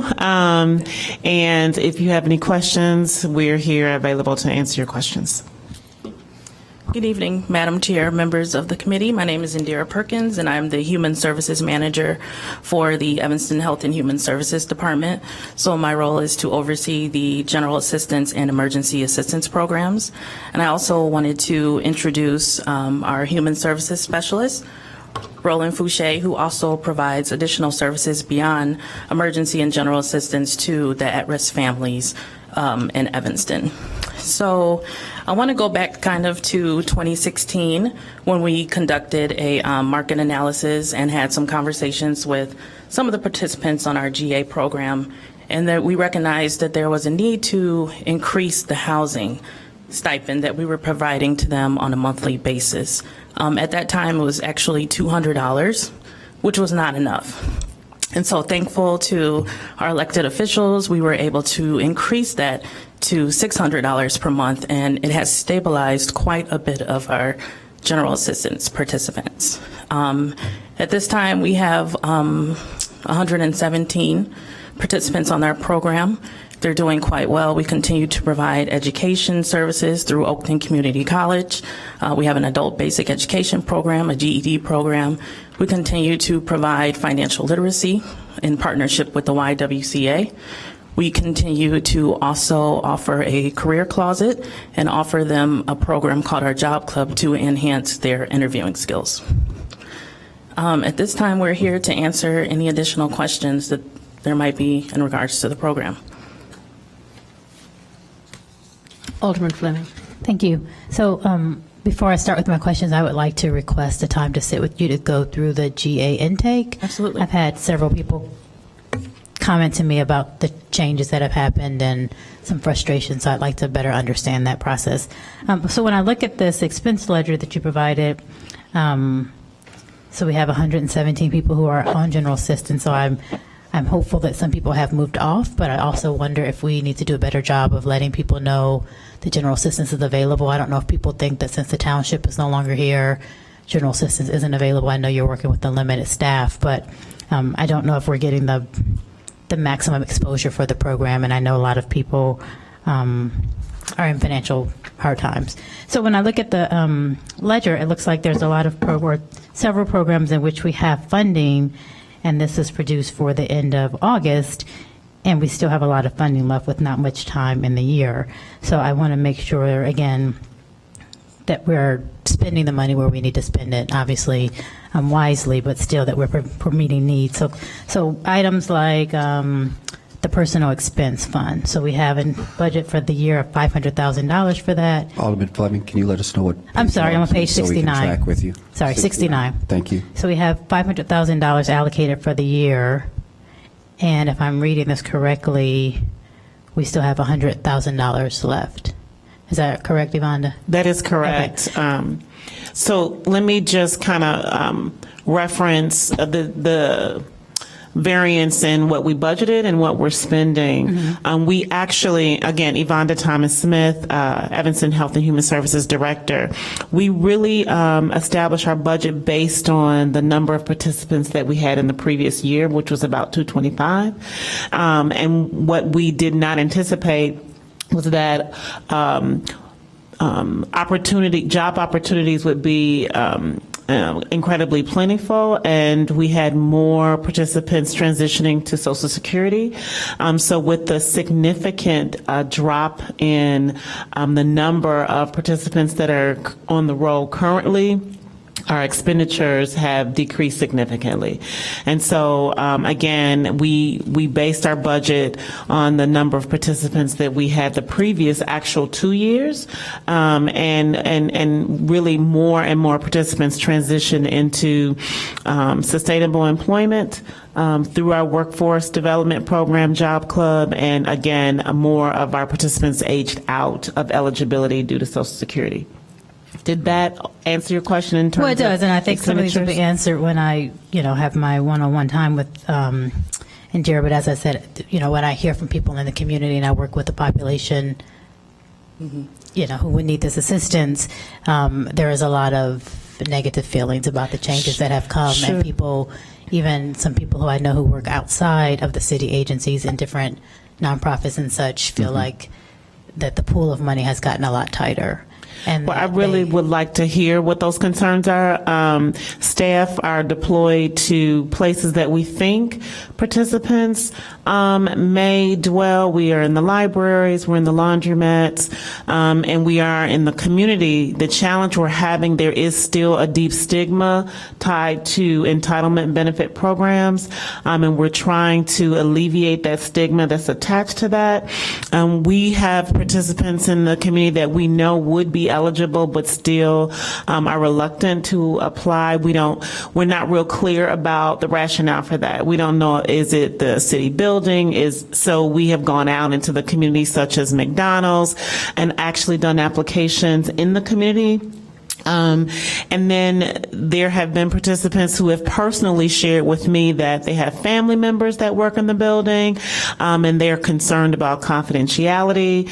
And even though we may assure participants that the integrity of the program is incredibly high, there is still a perception that one will be known, one will be outed, and some participants have shared with me. And so we're trying to adjust how we provide the service, where we provide the service. We know the applications are online, and still the number of hits that we get for the online application still remains rather low. So we're trying to come up with strategies that are conducive for family members or participants who we think are eligible, to assure that we're meeting that need. And just so you have an idea of eligibility, we have seasonal participants such as contractual workers, crossing guards, seasonal workers. There's a period of time where there's no income, but I think the threshold of income per month is it 800? 75. 875. And so there are some participants on our program who do work, but as long as they are under that threshold of 875, they're still deemed eligible. And so we're trying to get that message out, because I think when someone becomes employed and they're still making under that 875, they assume that they're no longer eligible because they're employed. deployed. Okay. So if I look on page 70, where we get to things that I know people in my ward have called about, physicians and doctors and emergency rooms, which we know people who don't have insurance use as the doctor, mental health, these are things in which we have money allotted, and it looks like we have spent none, which, I guess if I were conservative spender, then that would be great. But this is a program in which, these are areas in which people call me as an alderman and say, I don't have food, or, they have these pressing day-to-day needs. And while they might not be in general assistance or maybe know about it at this point, I guess I don't want us to have this program set up. We have funds for some of these things for people in the community that are sitting here. And then the next year we would say, oh, well, we didn't use, the $30,000 for mortgage rent assistance, and so let's take that off of the line item. Because I think that there are many people in this town who, again, maybe they don't qualify general assistance, maybe they do, but who I know need help with their rent and mortgage payments. Sure. So if I may speak to that, the budgeted lines for medical care is really tied to the program. So a participant can only benefit from a co-payment or an X-ray or an ER visit if they're a participant on the program. So those are actually line items for actual participants. But the good thing is that we have such a rich relationship with Erie Family Health Center and with Peer Services that we have navigators to enroll our participants and enroll anyone into health care. And once they're enrolled into health care, we pay that copay. So those costs have significantly decreased based on the discount program that they're able to participate in, whether it's medication discount, and sometimes the co-pays are waived. Erie Family Health Center waives the copay, so that is why you're not seeing expenditures in those lines, because if you are a participant and you're enrolled into health care, then you don't have that expense, or we don't incur that expense as a program. And people who make $875, right, is the amount who are in general assistance. We have $30,000 allocated for rent expenses. I don't know how you do not need rental assistance help when you're making $875 in Evanston. So I guess I will ask these and get a better feeling of this. But this is my concern when I hear people in the community with concerns about general assistance, and you and I have met, and I've asked some of them to share that with you, and I know people have limitations why they won't do that. And so on their behalf, I would like to just get more information, again, to make sure people know about the program, people are accessing these funds that we have allocated, because this is not a program that I want us to look at saving money in. This is the program where we have allocated. It's kind of our only social service, kind of program. And if we're not capturing people for whatever reason, we have to be diligent about doing that. If people are at $900 versus $875, maybe we need to look at moving that number around. But I would just hate for this money to go unspent when I know there's great need. And then next year when we get to the budget item, it's like, well, we didn't spend it, so let's, cut it out and not put it in the budget at the full cost. Sure, understood. Alderman Fleming, if I may, the $30,000 line item is actually our emergency assistance fund. So we have a separate line item for the shelter assistance, which is for our general assistance participants. And then and as far as co-pays for our general assistance participants, we have gotten a lot of them enrolled into a medical care plan, but we still do pay the co-pay for them. So the co-pay actually comes out of the personal item for general assistance. So how do people get the emergency? For the emergency assistance, they have to have had an emergency situation occur, and then the income guidelines are much more higher than $875 per month. Right. Okay, so then maybe Very that's different. a program we need to Yeah, make sure emergency people know assistance about. is very different from general assistance. Right. So if it's over $875, I have a lady in my ward now who's taking care of 2 grandkids who is going to be homeless, or is she's homeless now. Yeah, So and again, not to say that she would have qualified for this, but there are folks who I know could tap into that $30,000 that we have sitting there. So if you can partner with us and help us strategize on how we can Yes, capture and support. I have been talking to Roland and Audrey about that, Sure. but I need to just get more information so when they call me, I know Okay. what's available. Sure. Alderman Braithwaite. Thank you, Alderman Fisk. And I'll pick up exactly where Director Thomas Smith left off. And I thank you, Alderman Fleming, for raising the issue, because I think this is something I remember last term myself and Alderman Holmes were really passionate about, and we were very concerned with the township services leaving, Main and Dodge and moving into the city. And I'll, be very honest with you that perception of concern, I don't think is going to go anywhere. And I've definitely seen an improvement with how services are delivered, and I think we're just going to be in the position, and you're doing it already. We will always have to continue to be ambassadors for this program. And one of the things I can say that our staff does an excellent job for people that, for whatever reason, they do not want to come into the city of Evanston. They will meet you wherever they need to in order to get the information. So continue to be an advocate. There's a lot of material that I've given, I'm sure, and they've done this, and maybe it's time to do it again, just the outreach, whether it's to churches, pastors. I have some suggestions, and I understand what you're saying, and I think what I hear Alderman Fleming saying is she wants to understand what information is being communicated to her residents, and she wants to hear it from the folks that are on the front line. She doesn't want it filtered by management. What are you sharing with people so she can absorb the truth as it exists? And then that way she can be a partner with our staff as we go out and advocate for our people who really need the assistance. So thank you, and thank you, Director, for all the work that you do.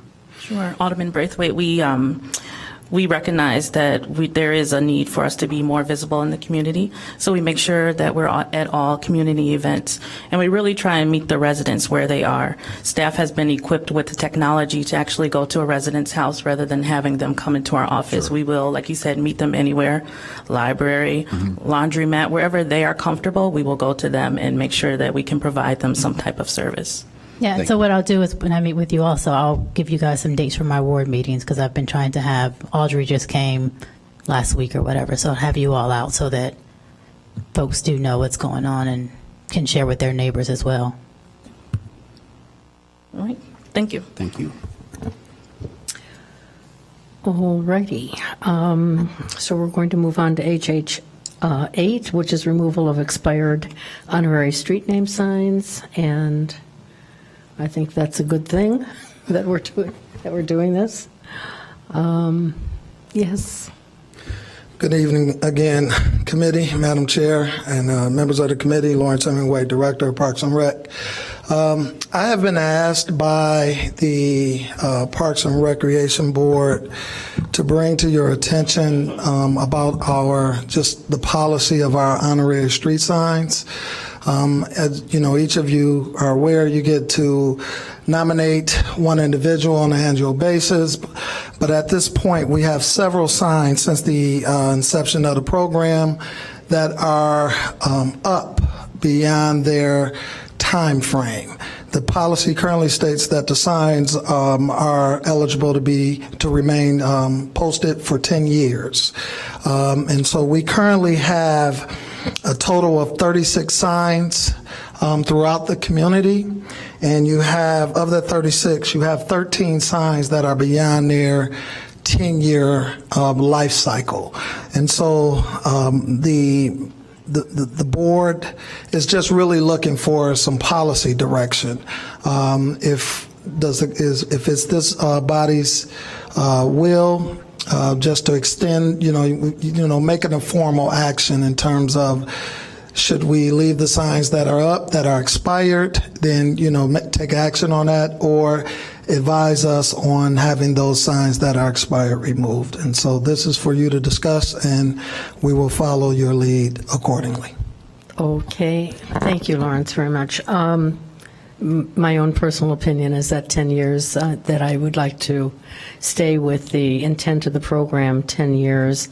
I just want to remind everyone that we've discussed this at Human Services previously, and the program really is designed to honor those everyday citizens that make such a difference in the lives of the community, and not to focus on organizations or historical figures or other entities, but really those individuals. And you can see that as you go down the list of folks who are on here.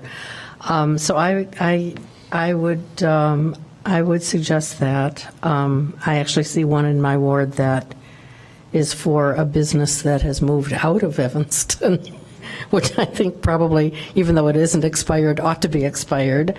But I do think this is it's a very nice way of us recognizing those individual citizens. And of course, they get a big fuss made over them and a sign and everything that they will have. We've had the occasion of having more than one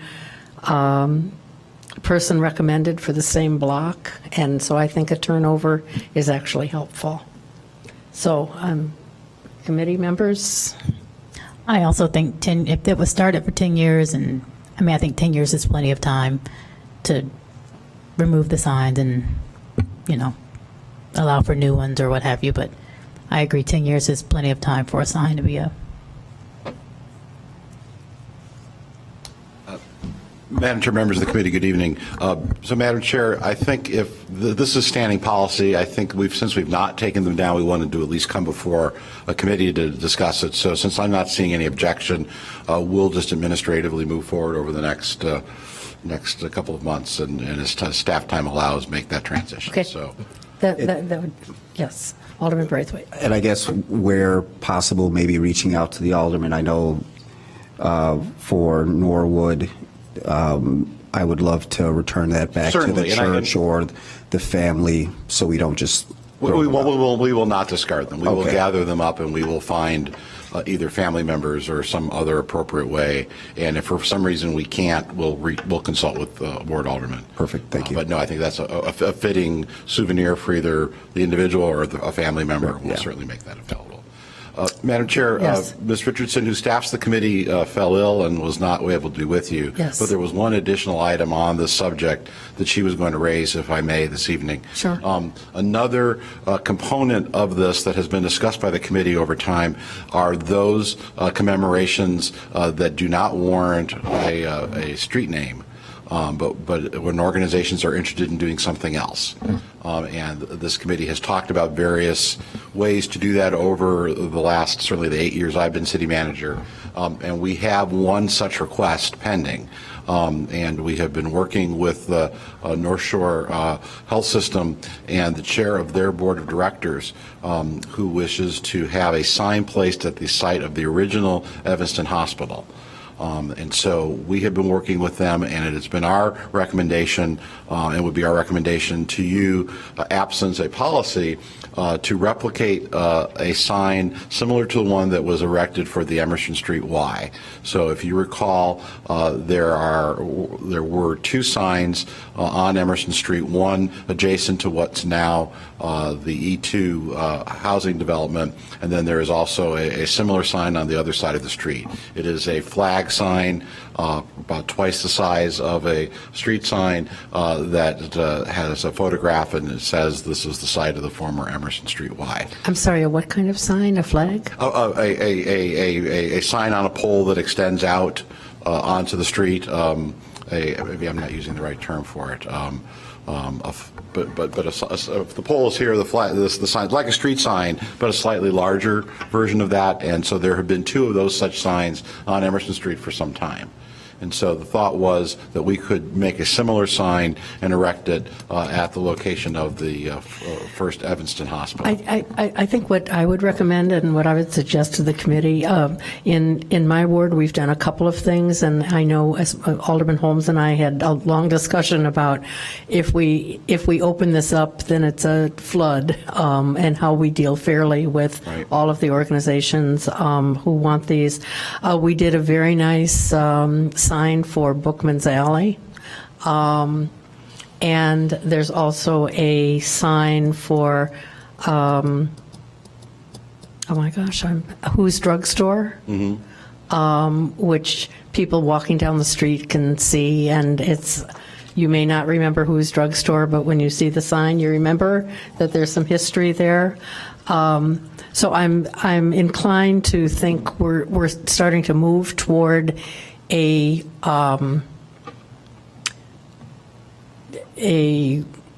system of integrated signs. I'm not sure that it wouldn't be a good idea for you to come back and bring an example of what you're talking about so that we can take a look at it? And again, I think because of certainly the busyness of other business before the city, that there's just not been the opportunity. And so when this item Right. came up, so if you'd like, we can put it on a future Human Services Committee agenda. I think that would be a great idea, because there are, and there's another historical sign for the first Northwestern building that was on the Davis Street Fish Market. It's on the Hinman side of the Davis Street Fish Market building.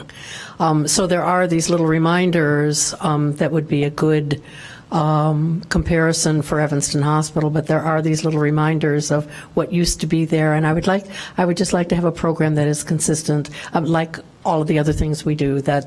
We don't have a whole bunch of differing things on the street. So thank you for the feedback. I'm glad I've had an opportunity to share that pending request. I didn't want to to hog the microphone here, but I think Alderman Braithwaite wanted to say something. Just a quick question. The issue that you brought up, and it's residents of my ward have asked different question, but what is the process to rename a park? And if that's not something you have off the top of your head, you can always say. The city's had a public place name committee. I think the city council has named parks without the benefit of their feedback. The committee actually no longer exists as of about a year ago, with that responsibility going to the Parks and Rec Board. Okay. But I think the council's been inconsistent. So I think either the council can make the determination itself through this committee or through a special order, or it can come from now through the Parks and Rec Board. And is there a time period, Wally, that when a park is named that it's 25? It's just there is not, and this city, and quite honestly, I think every city I've ever worked with have always been very non-specific, because I think what happens is specific instances occur, and city councils have made the decision they always don't necessarily want to be tied to those specific incidences because of circumstances with every individual occurrence where there's a naming involved. So my sense is that's been the policy here in Evanston as well. So if there's an interest in changing the name of a particular park, there is. I'm sorry? Yes, correct, there is. So I think that either can go through the Parks and Rec Board, or can be a referral from the City Council to the Parks and Rec Board for review, or the council can take on the task of a policy. But again, my experience in many communities, the ad hoc approach is usually the one that's taken.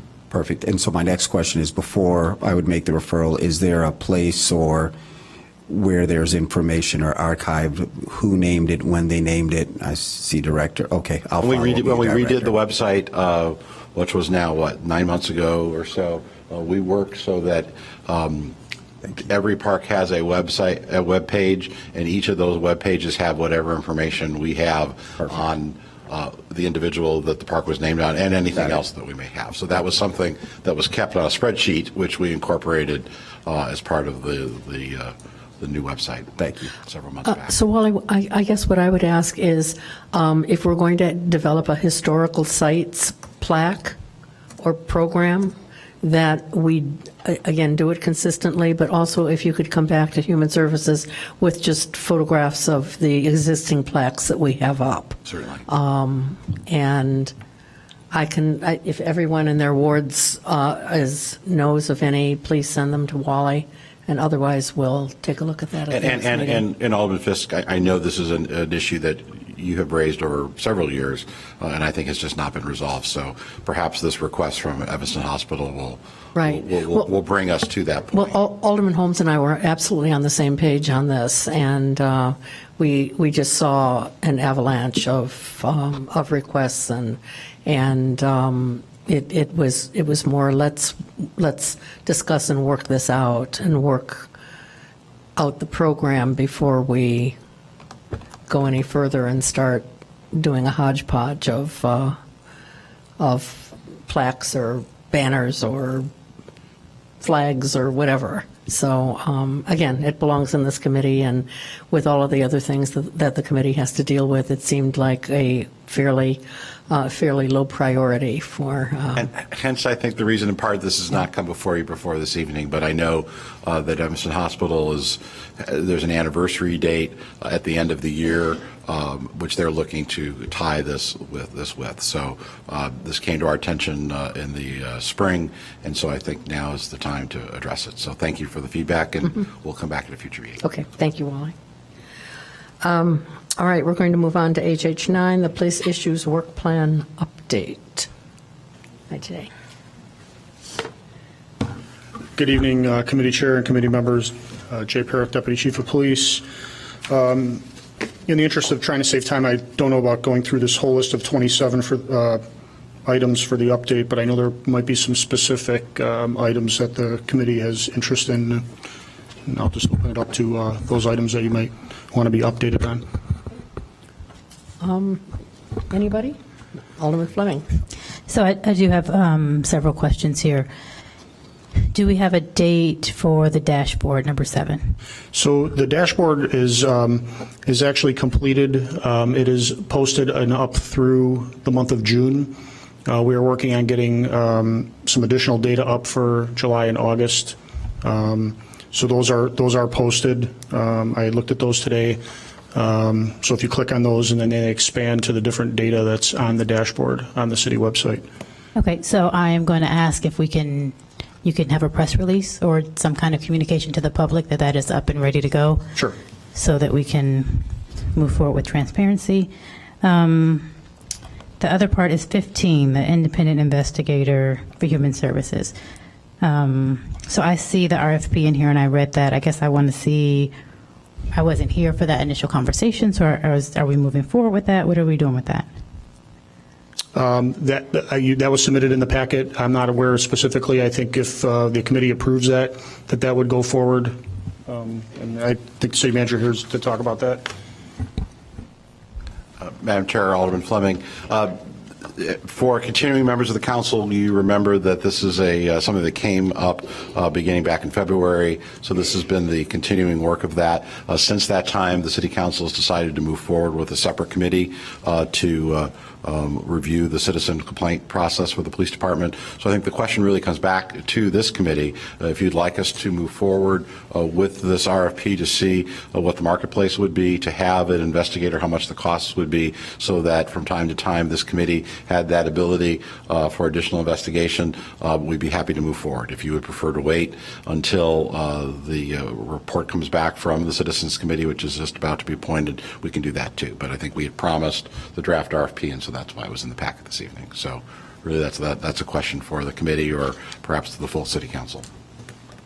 Okay, Alderman Braithwaite. Thank you, Madam Chair.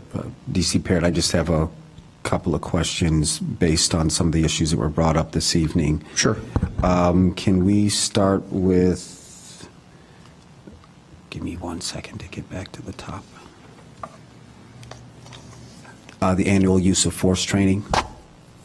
So annual use of force training is ongoing, and we are also we have scheduled for our fall in service. We're planning on updating our the TASER training for department-wide for all members that are already certified or need to be certified.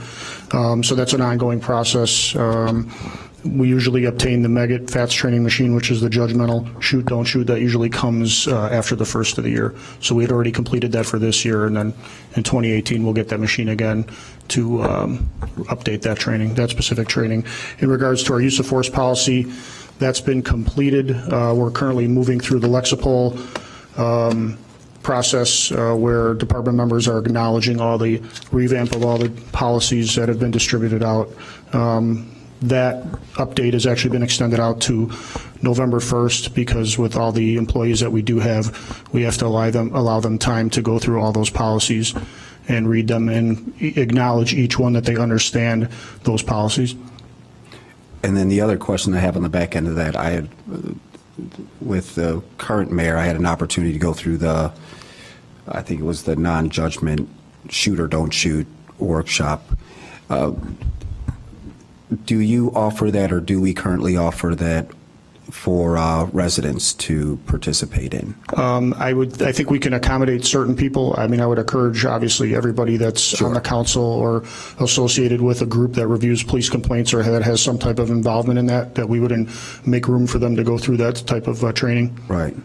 Okay. I'd like to explore that, and maybe I'll follow up with the city manager or the chief. I think there are a lot of these things that I think it's helpful for residents to understand kind of what the average officer goes through, just to get their perspective, and maybe we can, whether through leadership, appointments of committee, or lottery, try to expose more people to these when opportunities permit.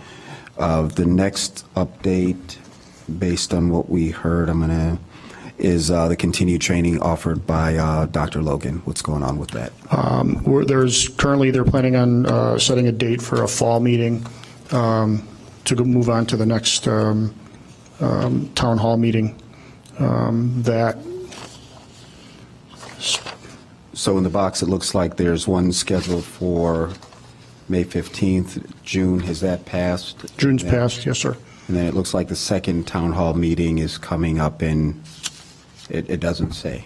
No, the date has not been finalized yet, but that will be forthcoming, and then we will post that on the city website and send out a press release. And do we know what the topics are for discussion yet? They actually, yes, I do. They should be listed on here. I don't see them, that's why I'm asking. I know I had them. You can follow up by email. Okay, I appreciate that. Thank you. And then body cameras, So body cameras, we're basically done with the trial phase of the body cameras. We're wrapping that up, and we plan to move forward with bringing that before council. I'm sure the manager might want to. I'm sorry. That's okay.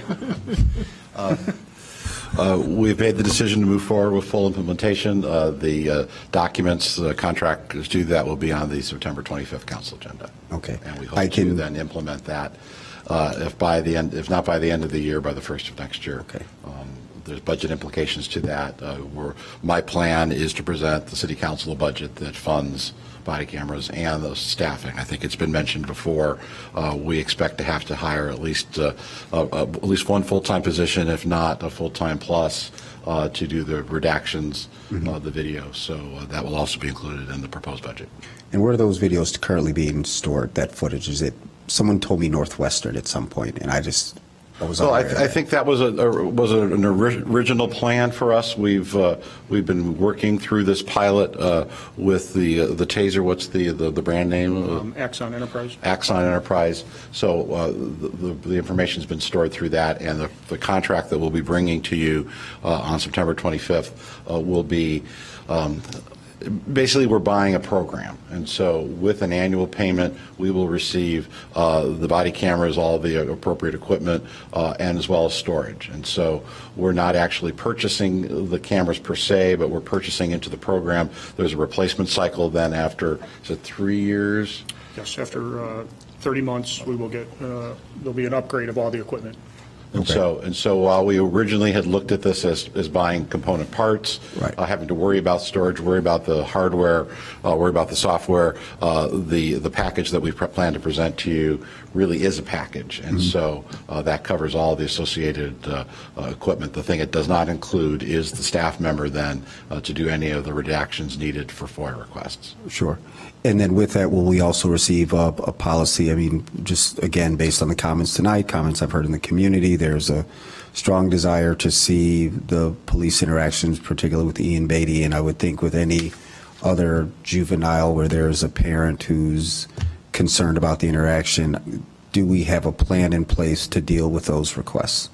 Well, and I think that's going to be a budget question for the city council, because if there is an expectation that every piece of footage from every police officer is available, we will have to rethink the budget associated with that, because the cost of redaction and the time, the elapsed time of redaction, Chief Parrott knows what the ratios are as far as for every hour of video, what's the redaction time? So for pretty much for every hour of video, it takes approximately 3 to 3.5 hours to actually redact that 1 hour of video.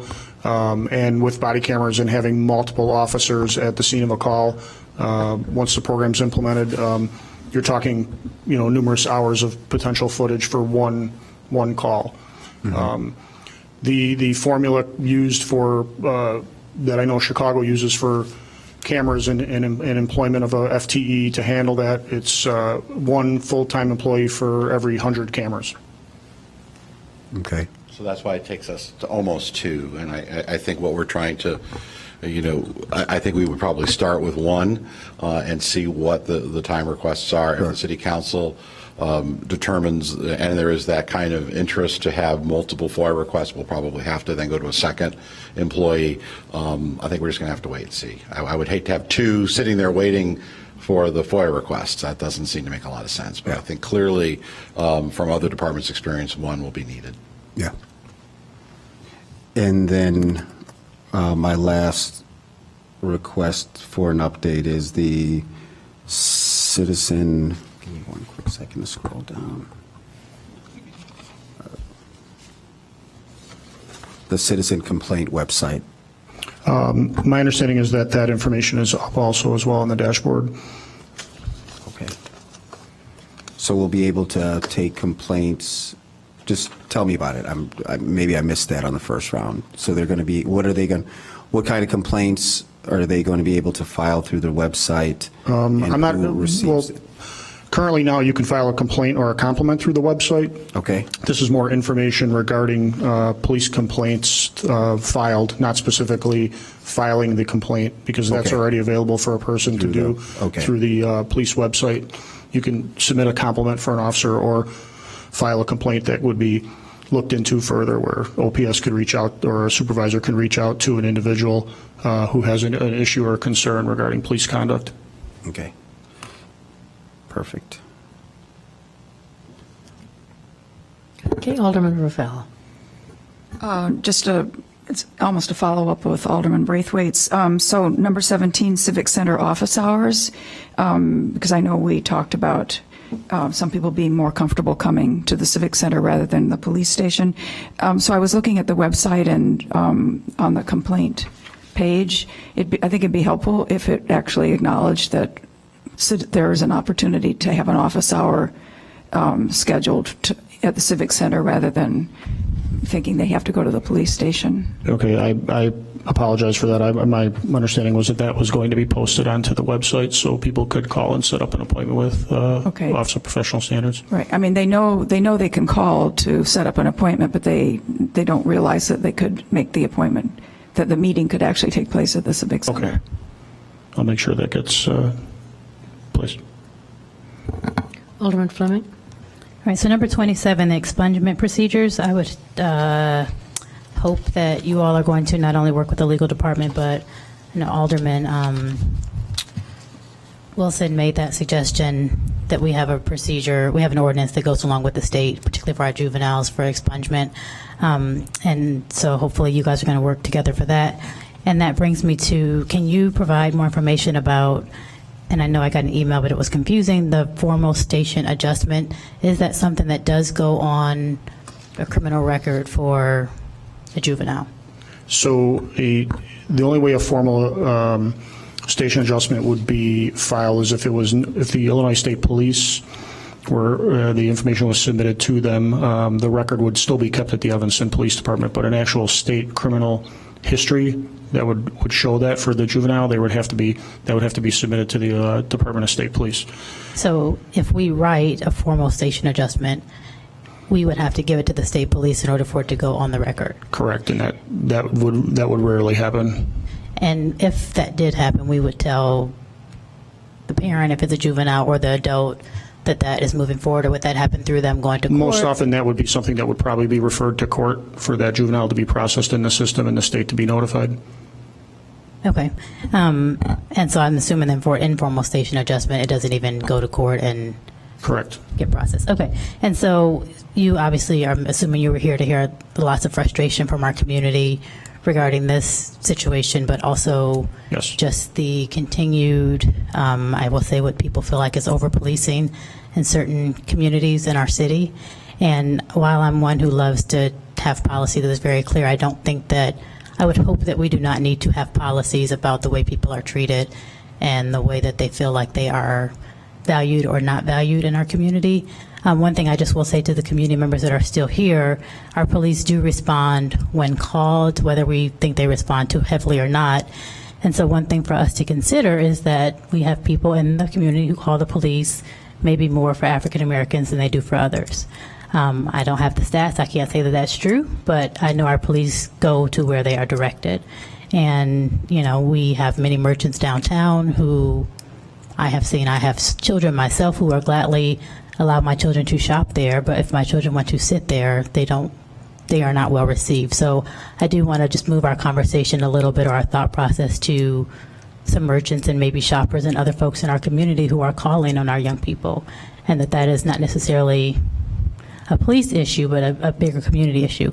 My other question is regarding ordinances that we do have where they have penalties written in the ordinance, because I've started reading our ordinances. And so I know this is a bigger conversation, but I guess just for public record, I would like us to be clearer, right, about when officer discretion is used. If I have an ordinance, if I'm going 20 miles over the speed limit and the ticket is $70, I don't expect the officer, based on if I'm mouthing or disrespectful or whatever, to make that ticket $90. I expect that ticket to be $70 because that's what the ticket is. And I haven't gotten a lot of tickets, so I'm just using that as an example. But I think that also lends to some frustrations in the community when people do understand or see what our ordinances are that have certain penalties with them, and then those penalties are not the ones that they were assigned. And so I think we have some work to do to explain where our officer discretion or whatever comes into place there. I could say that fines are not, the specific fine amount is not set by the officer, it's set by the law or the ordinance. So if somebody's sent out to the courthouse as opposed to administrative adjudication, that would be, the fine would be set by the judge that's hearing the case. So in this bicycle situation, we have, three things, or, three and an or, that are the penalties of this violation, none of which, as the lady mentioned, say arrest. So I just want to make sure that we are sticking to what we say, or where there's a better explanation for why we went outside of what our own ordinance suggests, because that, again, leads to this breakdown in trust in our community. And that's just not for you to answer necessarily, but I need to say that.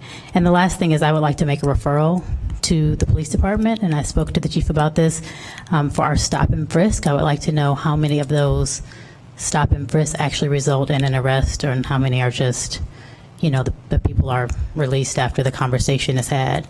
And maybe that also, if that does not contain information for the contact cards that we collect, I would like to see from the contact cards if there's an arrest or if folks are just let go, just for clarity's sake. We would capture that information. Okay, great. That's something we actually started capturing a while ago prior to the Illinois stop law. We actually started capturing that a couple of years ago. So we would be able to determine if a stop was associated with a call, and actually if there was an arrest or some type of enforcement action taken as a result of that stop. Okay, so that will be great to see that, and then I will continue to press on with our ordinances, and that we are policing ourselves and staying within what our ordinance calls for, and that we will be thinking about the way in which people perceive us. A lot of it, I believe, is soft skills. And so if we need to do more soft skills training, I would hope that we don't have to write ordinances for these things, but I would hope that we are thinking about that in the training process as well.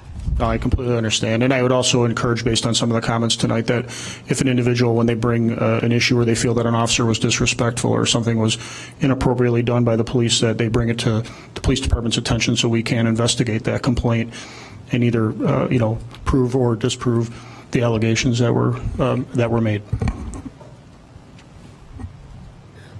Alderman Braithwaite, did you? Thank you, Alderman Fixit. I'm going to be mindful of the time.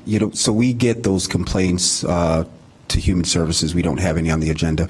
And one of the questions that I have, they give numbers for the rules, and I've never received like a rule handbook to understand what those violations mean, what are the consequences for those violations, and also statistics on that. So one of the things that I would love to receive, and I don't know if this is ever given out, so we just understand, like, what are those employee handbook rules that are being violated? Yeah, we could. There's rule numbers associated with each rule within the police department, and that's all available electronically. So I can get to you or anybody else on the committee that would like that. That would be helpful. And then the next comment, there are a few individuals here. I just really want to thank all those individuals who came out and shared not only their stories and experiences, but also the thoughts and tough questions that were presented. And so I know that we have them, and Mr. Gibbs said it before, and followed by Mr. Cree's request for action. It's serious. And what I see now, and I think Mr. Johnson articulated very well, that this issue is no longer just a black issue, it's now a community issue. And we now have allies. And I feel like the standard of how we police in this town is under a strict spotlight, not just because of what we see nationally, but I honestly, I believe because the whole community has embraced it and they now see it as a community problem. So in response to that, and I won't go too long because I know we'll announce it later, we do have the police complaint committee that is going to be looking at all the overall processes, and I think I've had an opportunity to see that a very diverse group of people and individuals. We have hired an equity coordinator that's going to be looking very deeply at this as well. And then the last thing is we have an alternatives to arrest committee that I think is going to have a huge impact in just the outcomes. And through the alternatives arrest, we'll be looking at opportunities where non-violent, non-sexual crimes are handled through our administrative adjudication, similar to the medical marijuana ordinance. And I think that that's going to have a real good impact. In addition to that, we're going to, with the assistance of Patrick Keenan Devlin with the Baran Center, take a look at the auto expungement process and how do we do that smart and efficiently.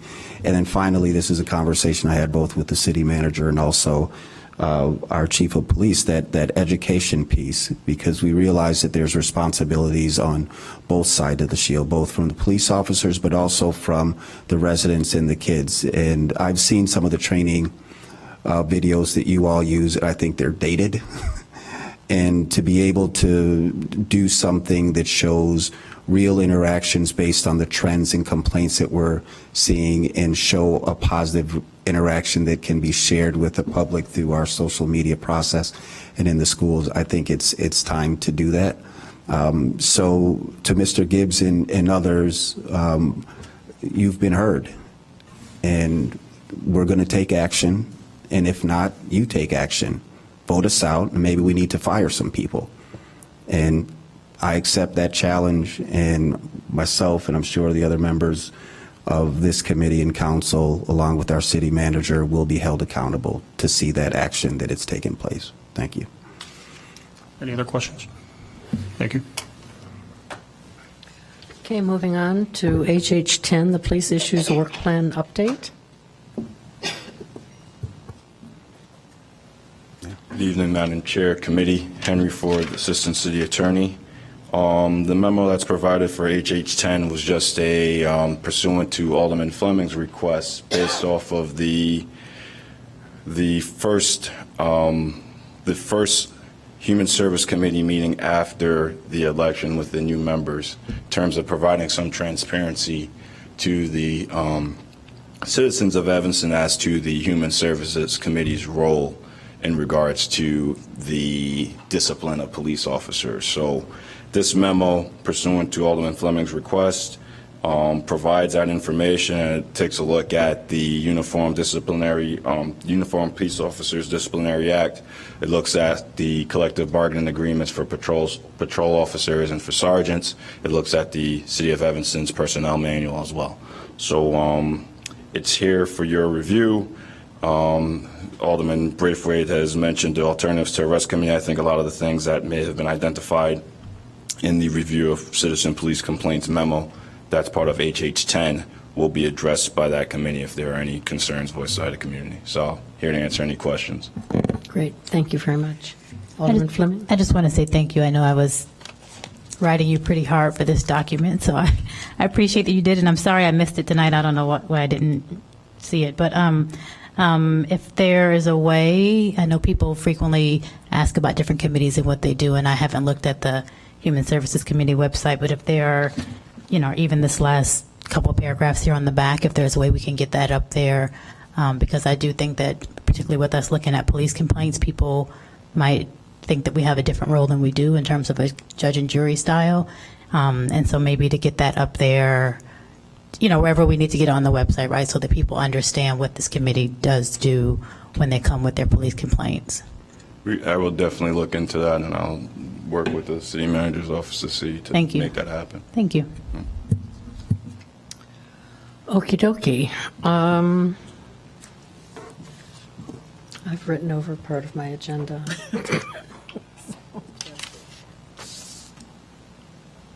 Okay, are there any communications? No. Okay. And there's no executive session, so is there a motion to adjourn? Is there a second? Okay, everybody in favor? All righty, so we're going to reconvene as City Council in 15 minutes, 10 minutes. So 8:45, we're going to reconvene as City Council.